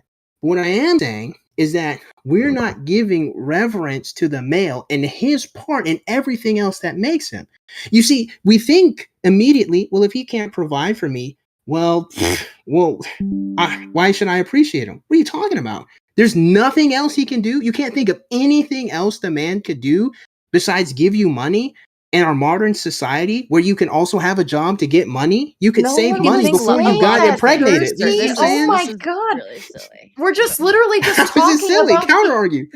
Cersei, listen to me. It's like Mhm, if you want a roommate and you're looking for a roommate. I mean, not a romantic partner, just a roommate. mhm, You would want to room with someone that can pay their share of the rent, right? That has like a job and is stable and normal, that's going to be easy to live with, right? This is literally mhm. just basic But you know what I planning. find interesting? Like But this is what's basic life, fantastic, $5, though, right? five basic life planning. But $5 Charlie, I have a question. before you respond to that. Mhm, $5 from counselor mhm. guy to say having a child isn't a sacrifice unless you don't want to be a parent, but your partner does. Thank you for $5. Go ahead, Cersei. Yeah, he has a point. So the thing that I find interesting, would you say that a male should look for a female that also can provide and is financially stable? Yes. Hmm. Yes. Talia, would you Not disagree? necessarily. Yeah, no, Not not necessarily. necessarily. What do you mean? Not necessarily. It depends on the man's financial situation and what he's looking for in a partner. Different men prioritize different things. Some That's like mental stability and sure, like financial hmm. stability of like you don't want to pick up a Tali, 28-year-old woman do you necessarily think that living men are looking at her for parents' mentally house, but stable women? Because I we've would shit on hope. they should women be. saying men may They should say be. they want, like, remember how earlier I said in the conversation that women say they want one thing but that they don't actually because their behavior suggests otherwise. Then I'll But I give the don't. same criticism to men who say they want mentally stable young women. No, they don't. I've seen your Is dating that history. typically a No, they stereotype that don't. males have, Right? though? Like, you don't want that. You're not choosing that. You're picking the crazies. Yeah. What are you doing? Right? Mm, So yeah. Anyway. I think it might be kind of another case of, how do you say, compensation, right? Oh, okay. You don't really like it, and I actually, this is might go back to earlier when I was counter arguing a lady being with an ugly male, or not so attractive male. I won't say he's ugly, but it's that, like, you're compensating, or you elevate the fact that the woman might even be present for the fact that she's mentally disturbed. Like, and women do the same thing, by the way. This is a pretty human thing. I'm not knocking either side for that, but it might be a male is with like a mentally damaged woman because she's present. She still decides to stay. Not really that he desires her to be a borderline, you know. Well, Okay. Um, ladies and gentlemen, we have we've gone all sorts of places. Did we want to discuss anything else here before we start to wrap up? Was there some topic regarding this overarching theme today that we haven't covered yet that one of us really wants to cover? Tali, is there something you really wanted to cover with these two lovely young people? No, I think we touched a lot of interesting points. I do have a comment. Go ahead. For anyone, regardless of gender, you can learn to become charming and sociable. Those are things that you have to learn. If even it's okay to fuck up, but you have to learn them. You have to learn how to do it. And it's an ugly process, but if you want to succeed and have a partner, you have to learn how to be at least a little bit charismatic, and you have to learn how to socialize with people, and you have to be brave. And you can't blame everything on the world or everyone else. Sometimes you that's learned helplessness. You have to take charge of your life. Okay, that's it. If Charlie can do it, anyone can. Anyway, gang, if you we're not ending because me and Tali are gonna have a little discussion after, but I want to give just gang, if you like this show and you want the show to continue, right? If you want us to do more of these things, you gotta hit that like button. You gotta hit the subscribe button. You gotta reward behavior that is rewarded is behavior that is repeated. Okay, so reward us. Give us super chats. Give us subs. Give us all these things. I thank you for your support today. We could use a little more. That'd be very nice. But I want to give the mic first to Zerse and then Charlie. Tell people where they can find you. Closing thoughts on this, and then we're not ending. Me and Tali are gonna do the Whick and Tali thing. We're gonna have the discussion after, and yeah. So go ahead, Zerse. Give us your thought. I guess my final thoughts are there are many legs to the table, so to speak, as to why there's a difficult time for young men to interact with and date and talk to and approach women. And I think we covered the good amount in this conversation. I actually think there's so much more to be discussed, rather interestingly. And I think it was pretty interesting conversation. I'm glad I got to chop it up and talk about these ideas and defend them in real time. That's always fun. I think that it might be the case that it is difficult, but I also think that the world kind of has to work together on this front. I don't think it's enough for men to constantly grind and slam their head against the wall trying to find the appropriate proper way to interact with and talk to women. I think men have to do their part, which is to be a reasonable upstanding citizen. It is to be a reasonable male who is kind and good and has the right character. I think that's men's part. But I think a lot of women have to do their part, and they have to work together and allow for a social sphere and social environment that allows those men who do the work and do well and do good to be able to interact and have relationships and prosper. I don't think the world can get better if only men are told constantly to do their part. I think they should do it, but it's too much to bear if it's just one side. They have all the dating advice, they have all the dating gurus, and there's nothing about how do we get into an environment where we can mix and talk and just enjoy each other. I do think that what's lacking in the world is looking at men as full human beings in their own right, that maybe they need a little bit of something back. So that's where I would end for now, and I think it was a pretty interesting conversation. I'm glad. Thank you for I'll leave it coming. there. Really enjoy his Zerse. Go check him out, gang. I got a link to his content in my YouTube description. Click that link, give him a follow, watch his videos. Good, cool guy. We'll have you on again, I'm sure. Charlie, go ahead. I'm Enemy Charlie everywhere. I usually stream on Twitch, but I'm starting to stream on YouTube. And to be honest, I'm so hungry and I have to poop. So no closing statement. Thank you for having Fair me on. It enough. was lovely to talk with all of you. Lovely to Always meet a you, pleasure. Zerse. Lovely to talk with you again, Wick and Tali. Goodbye. Goodbye. Thanks, and Charlie. we'll let them Zerse. Bye. go off and do their thing. Fair enough. $2 from What do you Tesco think? Johnson to say you need to eat ass, Cersei. It's 2025. Okay, fair enough. Go ahead, Tom. What do you think about pulling Jeb Tan into our little wrap up? He's been sitting in the I backstage know for a he while. has, but he wants to yell at Cersei, and look, we were just I don't know. This didn't feel like an open panel thing. She had to go. It was obviously time to end. Okay. Mhm. And we talk to Jeff Tan all the time. He'll be on again. I promise. We'll get him on. That's Okay. true. I just He'll love be talking okay. to Jeb Yeah, Tan. he's a good guy. He's Okay. a good guy. But yeah, well, how do you think it went overall?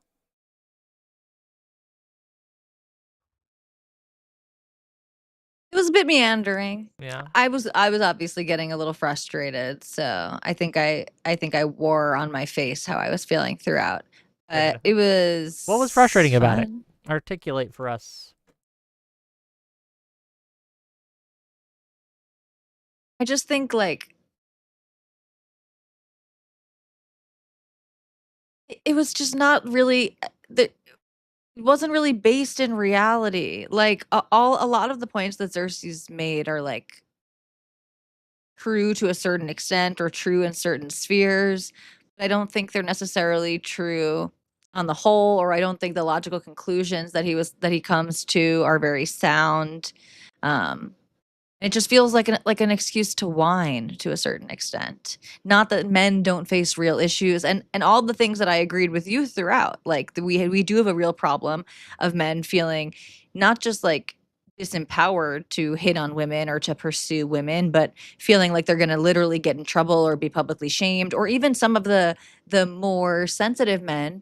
They're not just afraid of being publicly shamed or getting in trouble. They're truly afraid of offending a woman. You know, they really don't want to come on as Yeah, you creepy. don't They want to don't be want seen to as a come creep, on as right? predatory. Yeah. Yeah, right. So I'm sensitive to and sympathetic to all of these things, and I really do think we need like cultural shifts to address these things. But I don't think the problem at the end of the day is that women just aren't like loving men, right? Or that men shouldn't have to be expected to provide. Some of this again, it's like it feels like I'm speaking to feminists who pretend that there are not biological differences between men and women when he's talking about like yes, there are reasons for men to be able to provide for women. That is monetary and financial in a modern society, civilized society that we live in. But before that, it was, you know, being able to go out and physically provide, like bring home the actual bacon, right? Bring home the actual meat, go kill the animals. Like this is just part of being a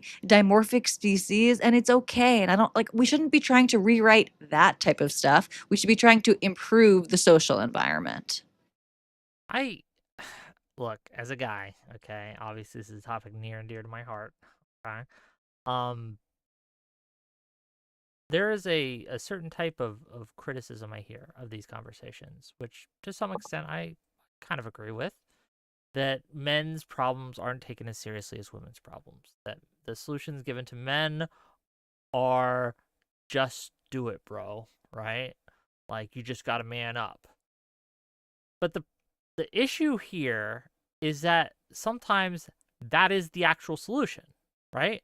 Like I understand when it comes to some issues, it's not a very good advice. It doesn't help. But that is the actual solution. That's the actual medicine that works for things like fear of rejection. Is just go out there more. That's it's medicine, and it doesn't feel good going Yeah. down, but it works. It will solve your problem. I promise you. Um, it might not solve it tomorrow, right? You may not be able to get super hot model lady, okay?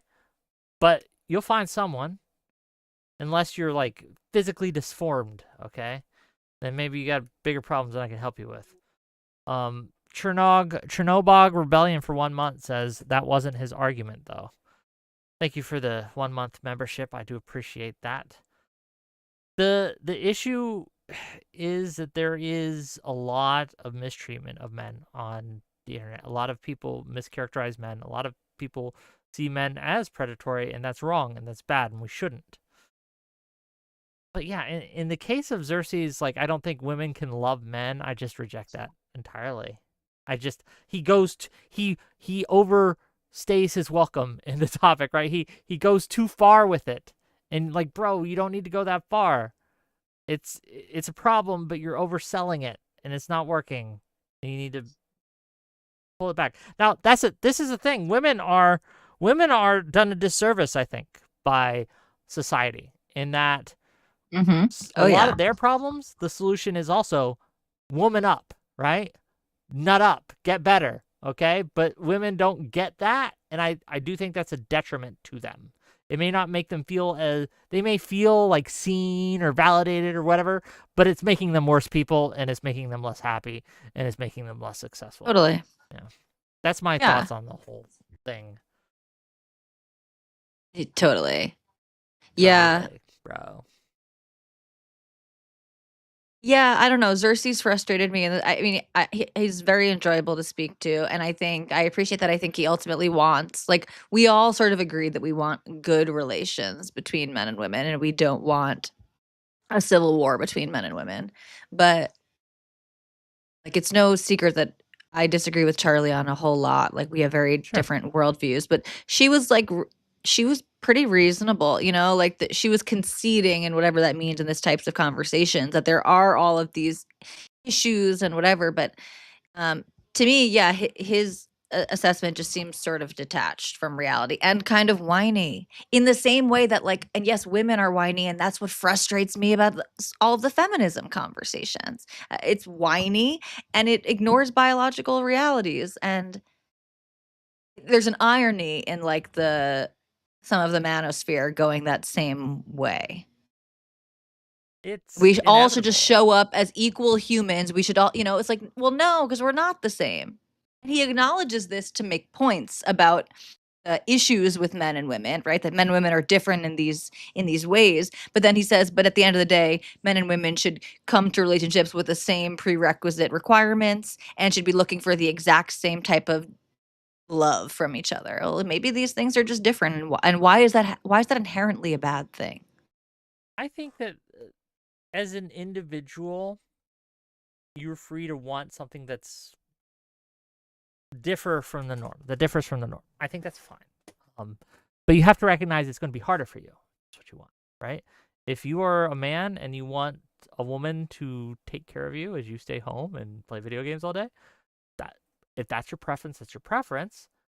But just live in the reality that you're going to have to bring your dick games better be on point, bro. Okay, like you gotta be working out every day. You gotta bring something to the table.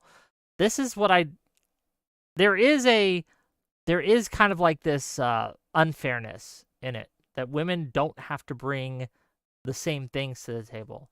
For a lot of women, all they have to do is be passingly cute. Not even hot, right? And they will have a man try to hit them up, right? And try to give them attention and these things like that. But in men, and I've felt this jealousy before, and men can't do that, right? We can't just walk into a room or walk into a situation or go into a Discord or go into a community and be desired just because we are men. Like that does not happen. And it does for women. You might be men. So it sort Well, of can we acknowledge that reality? aesthetically, yes, yes. Yes. Okay. Well, I'm gonna add one layer of nuance.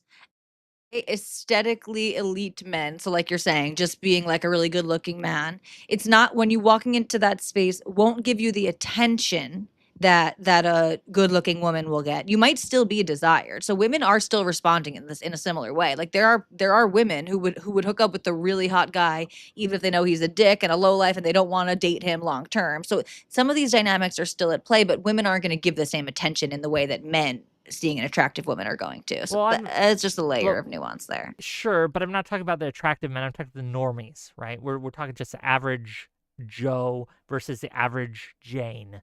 The average Jane walks into look. We see this. Averagely attractive Yeah. woman, you're If we saying. see this, I see this all the time in male spaces. Women will come in, and suddenly they got the madam energy going, right? Like they got the mommy energy, they got the sexually desired energy. Women know this too. Women know this, and they act upon. That's why you'll see in a lot of groups, especially male-centered groups, if you have one woman, things are great. If you have two women, it's a problem because those two women will fight for dominance, okay? And it will be cat city, okay? They will tear each other up. That will happen. So women recognize these dynamics and they act accordingly, right? I've seen women go through Yeah, and just intersexual competition. destroy friend groups, okay? Due to this kind of thing. I've seen it happen more than once, and they will tear through them, okay? Like they're nothing. Like, damn, women can be evil like that. Let's be real. They'll just go in and they'll just crush everything. But that said, Whether that's fair or not, we have to recognize that that is the case. And as a man, if you want a woman, you have to bring something to the table. What that is can differ, right? But you can't just exist like women can. And you may be like, oh, that's not fair. Doesn't matter, motherfucker. It's true. It doesn't matter. And it's true. These are biological differences between men and women. It's like men are more desirous of more women than women are desirous of men in this like just attraction way, right? So these are just like realities. And even if you put like hypergamy aside, even if we're not talking about like mate selection and women wanting the 6-foot man and who makes 100K and all these, even if you put all of that aside, men are hornier. Like men are responding more to, yeah. So these are just like, and this is again why I hate the feminism and the red pill stuff. It's like we're just ignoring these biological reality, these differences between groups on average when we talk like this. Like, yes, of course, it's going to be different when a woman walks into the men's group chat or the men's Discord, vice versa, because the average woman walking into the group chat, a lot of those men are going to be sexually enticed. The average man walking into the other group chat, it's not because of social conditioning. The women just aren't, they're not aroused in that same way, right? They're not like, they're not motivated in the same ways. So some of this is just like crying about nature to a certain extent. And again, that doesn't mean that men don't face real problems and that we don't have like real social stigma issues right now that are intervening and making the relationships between the sexes much harder than they need to be. But we're never going to equalize this. Like we're not going to get to a point where we deconstruct enough that like all the women swoon of horniness when the average man walks into the room. We're just never going to get there. True. That's reserved for things like when Wick walks in. When Wick goes live, okay? Exactly. When he hits that go live button, I understand. Women flock. Okay, they come flocking. Okay, that's what happens. That's why 95% of my audience is men. But okay, fair enough. How'd you think it went format wise? Did you like the guest selection, the topics, everything like that? How'd that go? Yeah, we could probably maybe a conversation like this, or just because you had like a couple different subtopics in mind, it could have used perhaps a little more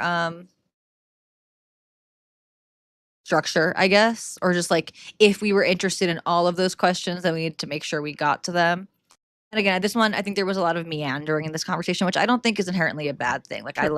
I like to have the flexibility to take the conversation wherever it's going, but it wasn't it wasn't clear what we were arguing about at, I think, various different points throughout this That's the conversation. problem with this is hard to be clear. $20 from Grassroots Hegemon. Ask us this. Any credence, I should say, to be given to the idea that men aren't just sex-crazed, crazy people? Like, men are more interested, but I think the gap between the two is considerably slimmer than people think it is. I think, I'm curious what Tali's answer here is, but I'll take a crack at it first. Obviously, yes, it's like air. A man who is sexually active and getting a lot of sex doesn't care about it as much. The access matters here. And I think it is just true that women have a lot of access to sexual attention. Whether they want it or not, they have that access. It's there. Men don't, and so they want it more. You're always wanting what you don't have. And I think that, rather than biology, is the reason that occurs. But that's my opinion. Go ahead. Oh, yeah, I think the biology plays a much larger role, but I think that you make an excellent point there, right? And it kind of ties us back to the Diane Yap conversation, right? Where she was talking about how girls, like little girls, start to receive this type of sexual attention when they don't want it, before it would be appropriate, before they can understand it, all of these things. Just to respond directly, I don't think men are crazy people. And sex crazed, yeah, is a strong word. You're going to find way more sex crazed men than women. But again, I can't emphasize this enough. It's not a bad thing. it's neutral at worst. And these are differences that we see throughout the animal kingdom, right? Including in our closest relatives, monkeys. It's a testosterone thing in large part. It's not a bad thing. And it's very true that men don't just like melt and turn, and become, I think someone said, like feral animals when they see an attractive women. Most men don't. A lot of teenage boys do when they're going through puberty and going through that hormonal flush and having erections, unwanted erections sort of all the time. And then they grow up and they learn how to deal with it to a certain extent. Their hormones aren't as intense. So I do think this is very largely a biological phenomenon, and it's just not a bad thing. And again, this has been studied, like But you to the recognize extent it that is you can treated as a study bad it. thing in society. It has been for years. Yes, and it Not shouldn't just be. modern Totally, yes. society. I'm talking Yes, and about I'm for hundreds against of that. years. It's seen as a Totally. thing. I don't necessarily know that it's necessarily bad that it's seen as negative, though. And I'll explain my argument in a minute. $5 from Testicle Johnson to say women only want one thing, and it's disgusting. They're always after me, Lucky Charms. Thank you, $5 for the Testicle Johnson. Or thank you, Testicle Johnson, for the $5, I should say. I do think that there is a moral good to society when you tell people, not just men, to suppress a little bit of your urges. Just suppress it. When it comes to men, Yeah. your sexual desires, you probably shouldn't just be horny all the time publicly. Being horny on main constantly, it's gonna close some doors for you. You shouldn't do it. Women, on the other hand, should be told no a lot more often, okay, than they are, right? And I think we need to tell them that just because they feel a certain way doesn't mean that way's okay, right? Doesn't mean just because you feel uncomfortable doesn't mean that something's wrong, okay? Sometimes you're just going to feel Totally. uncomfortable, and we should Mhm. stop placating them in that way. And I think that, yeah, there is a line, though, because, yes, we don't want to shame all sexual desire. It's good that men like women and women like men. That's good. It's good that they express it. Critical. It's critical, in fact. Yes. So we shouldn't shame all of it, but I do agree with shaming certain ways of expressing it. Sure. Yeah. I'm going to agree with any obvious ways, of course. Yeah. And it's actually something that I think a lot about. I have an interest in sexology. Sexology. Why do And you this is make what it I so was that's the most unsexy way to talk about sex. We're going to talk about sexology. Erection gone. Well, I'm interested in It's sexology, gone. which is like basically the study of like uncommon sexuality, although really it's all sexuality. But so like they've tested arousal. They'll bring people into the lab and test arousal, and men are much more target oriented in their arousal and visually oriented. And so men are going to show arousal responses to naked bodies more than women are going to, right? And even like what they're looking at in particular, men are going to respond differently than women. That is like just okay. But I think but to the point of like we need to sort of shame or disallow some type of sexual expression. I agree with that too. And finding the line is really interesting in a modern liberal society. And again, I think about this because I'm interested in lots of atypical sexualities that are like some people would consider fetishes or stuff like that. And some of these, arguably, there's like no harm, no foul. It's just like involving other consenting adults and stuff. And it might be weird, and you shouldn't necessarily go do it in the street, and you shouldn't do any sexual stuff like in front of children and stuff like this. But there's some places where obviously the line seems grayer. And there are others, like sex with children and stuff like this, where you obviously have to have like hard red lines. But I don't know why it just seems that is it not just like self-evident that men are hornier than women? Like this is just like it's okay. Like men are Men think about sex at more than women. least men express it more than women do. They are. They just are. No, they just are. It's just we're just like I don't get this even. Sure, $20 Everyone's very from sensitive to this sure, fact. $20 from Grassroots Hegemon. Say, I suppose my point is that I like women who orbit around my level of attractiveness. I actually can become less attracted to someone if they're insanely gorgeous. I think more men are shopping for a teammate than some think. There's a lot of truth to that. I think that when a woman is like just so far out of your league, it becomes almost a self-fulfilling rejection prophecy. At least for me. I'll speak for me. If I meet a woman and they are like, I'm not just talking attractive, but I'm talking like gorgeous. Okay. And this has happened on occasion. And then they are interested in me, or that I seen they're interested in me. One, it's much harder for me to believe that and trust it.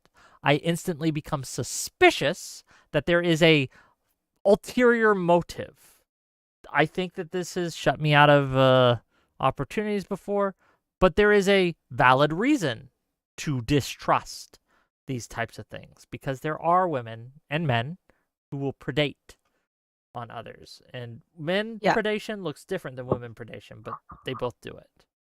I think that when it comes to shopping for a teammate, yes, I think a lot of people who want an actual relationship, a working relationship, you want an ally. Okay? You want an ally. And that's a very important quality. So I agree. What are your thoughts here, Tali? No, I totally agree. I agree. And like, if I ever gave off the impression that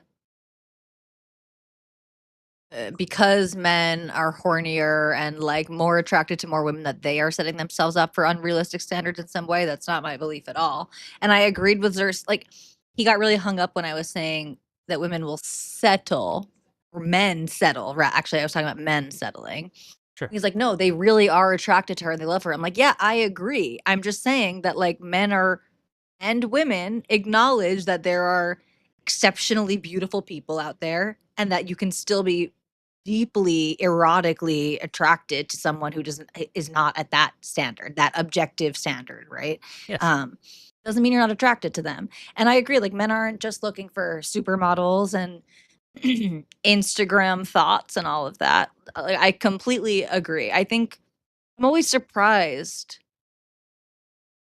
I'm surprised by how much, not that I care, I'm not losing any sleep, especially about this. Sure. But I'm surprised by how much pushback I get in these types of conversations, because I don't think I'm saying anything very offensive. Like, I think highly of men.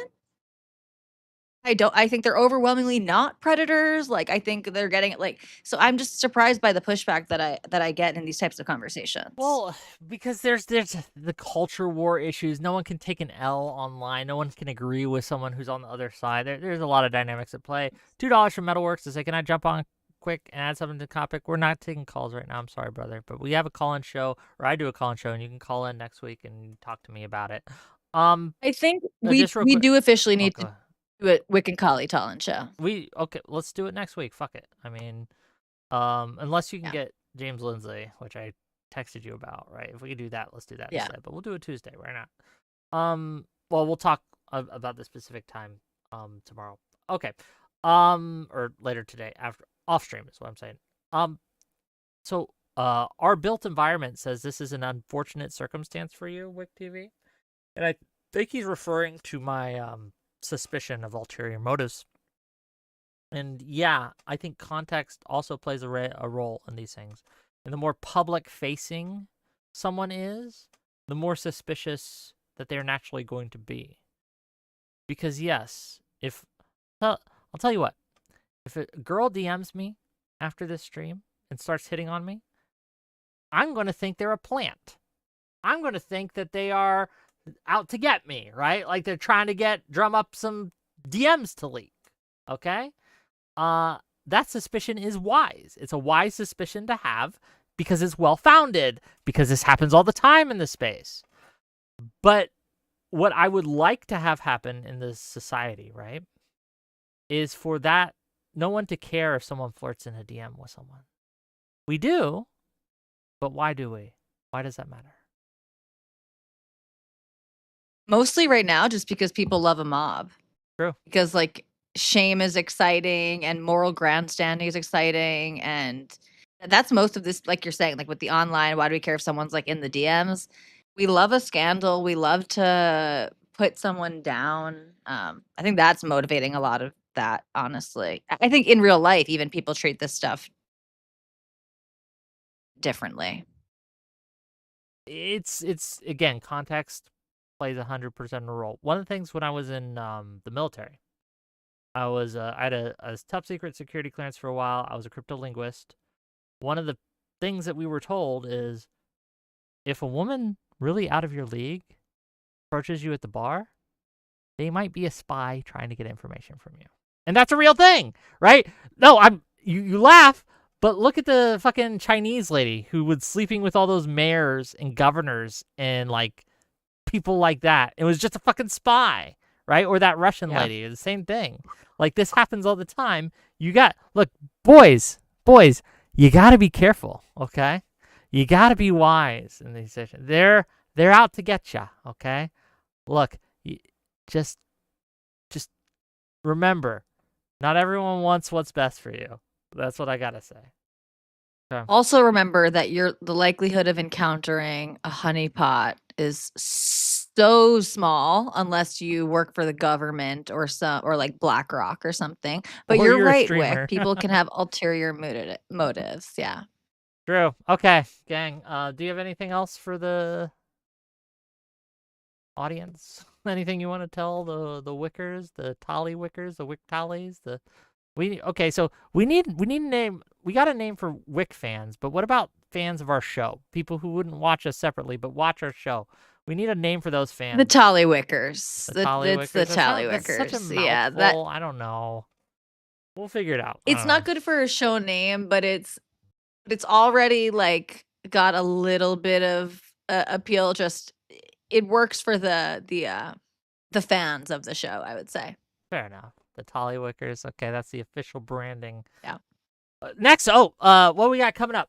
So next week, either Tuesday, Wednesday, or Friday will be the next Tali show. Wick Tali show. We'll figure that out. Monday, I got a debate going on, and this debate's going to be about the Obama leaks. The Tulsi Gabbard claiming that Obama is a traitor and the Russiagate stuff. We're going to have a debate about that. It's going to be fun panel discussion. So Monday, 6 p.m. Eastern, tune in for that. Thursday's my birthday, ladies and gentlemen. And we're going to have a birthday stream. And I'm going to be 42 years old. And we're going to have non-fun. And the guy who set up the Shrimp Welfare Project, we're going to have them debating effective altruism against Eucharist and Ryan Mullally. So yes, old. That's on I'm your super birthday? old. Yeah, that's on my birthday. It's going to be 6 p.m. So it's going to be fun. Wick? We're going to have some fun times. We're going to meme it up a little bit. We'll probably do call-ins after, but I expect you all to give me money. Rabid Wombat asks, are you getting a flag cake on your birthday? Hell yeah, I am. And I'm going to eat a flag cake. And gang, if you spend enough money on me that day, I might smash it into my face or rub it on myself. We'll find out. It'll be not much money. But yeah, that's what I got coming up. What do you have anything coming up, Tali, other than these shows? No, I'm kind of busy IRL. I'm going to be going on a trip in a couple weeks, Wick. So there'll be a probably like a 2-week break of the Wick and Tali show. Wow, she's breaking up with me, guys. She's separating. No, yeah. No, I have nothing exciting to announce other than the next Wick and Tali show, which I think maybe Tuesday, but we'll talk about it offline. But I'm excited for my first call-in show on the Wick and Tali show. That's going to be fun. She already started, and she just started and already taking time off. Typical woman from Rabid Wombat. Thank you for that. True. Okay. True. Gang, and with that, I think we're done for the day. So bye-bye, and I'll see you guys Monday. Tomorrow, I'm probably not going to do anything. I'm going to do my own thing. Anyway, bye-bye.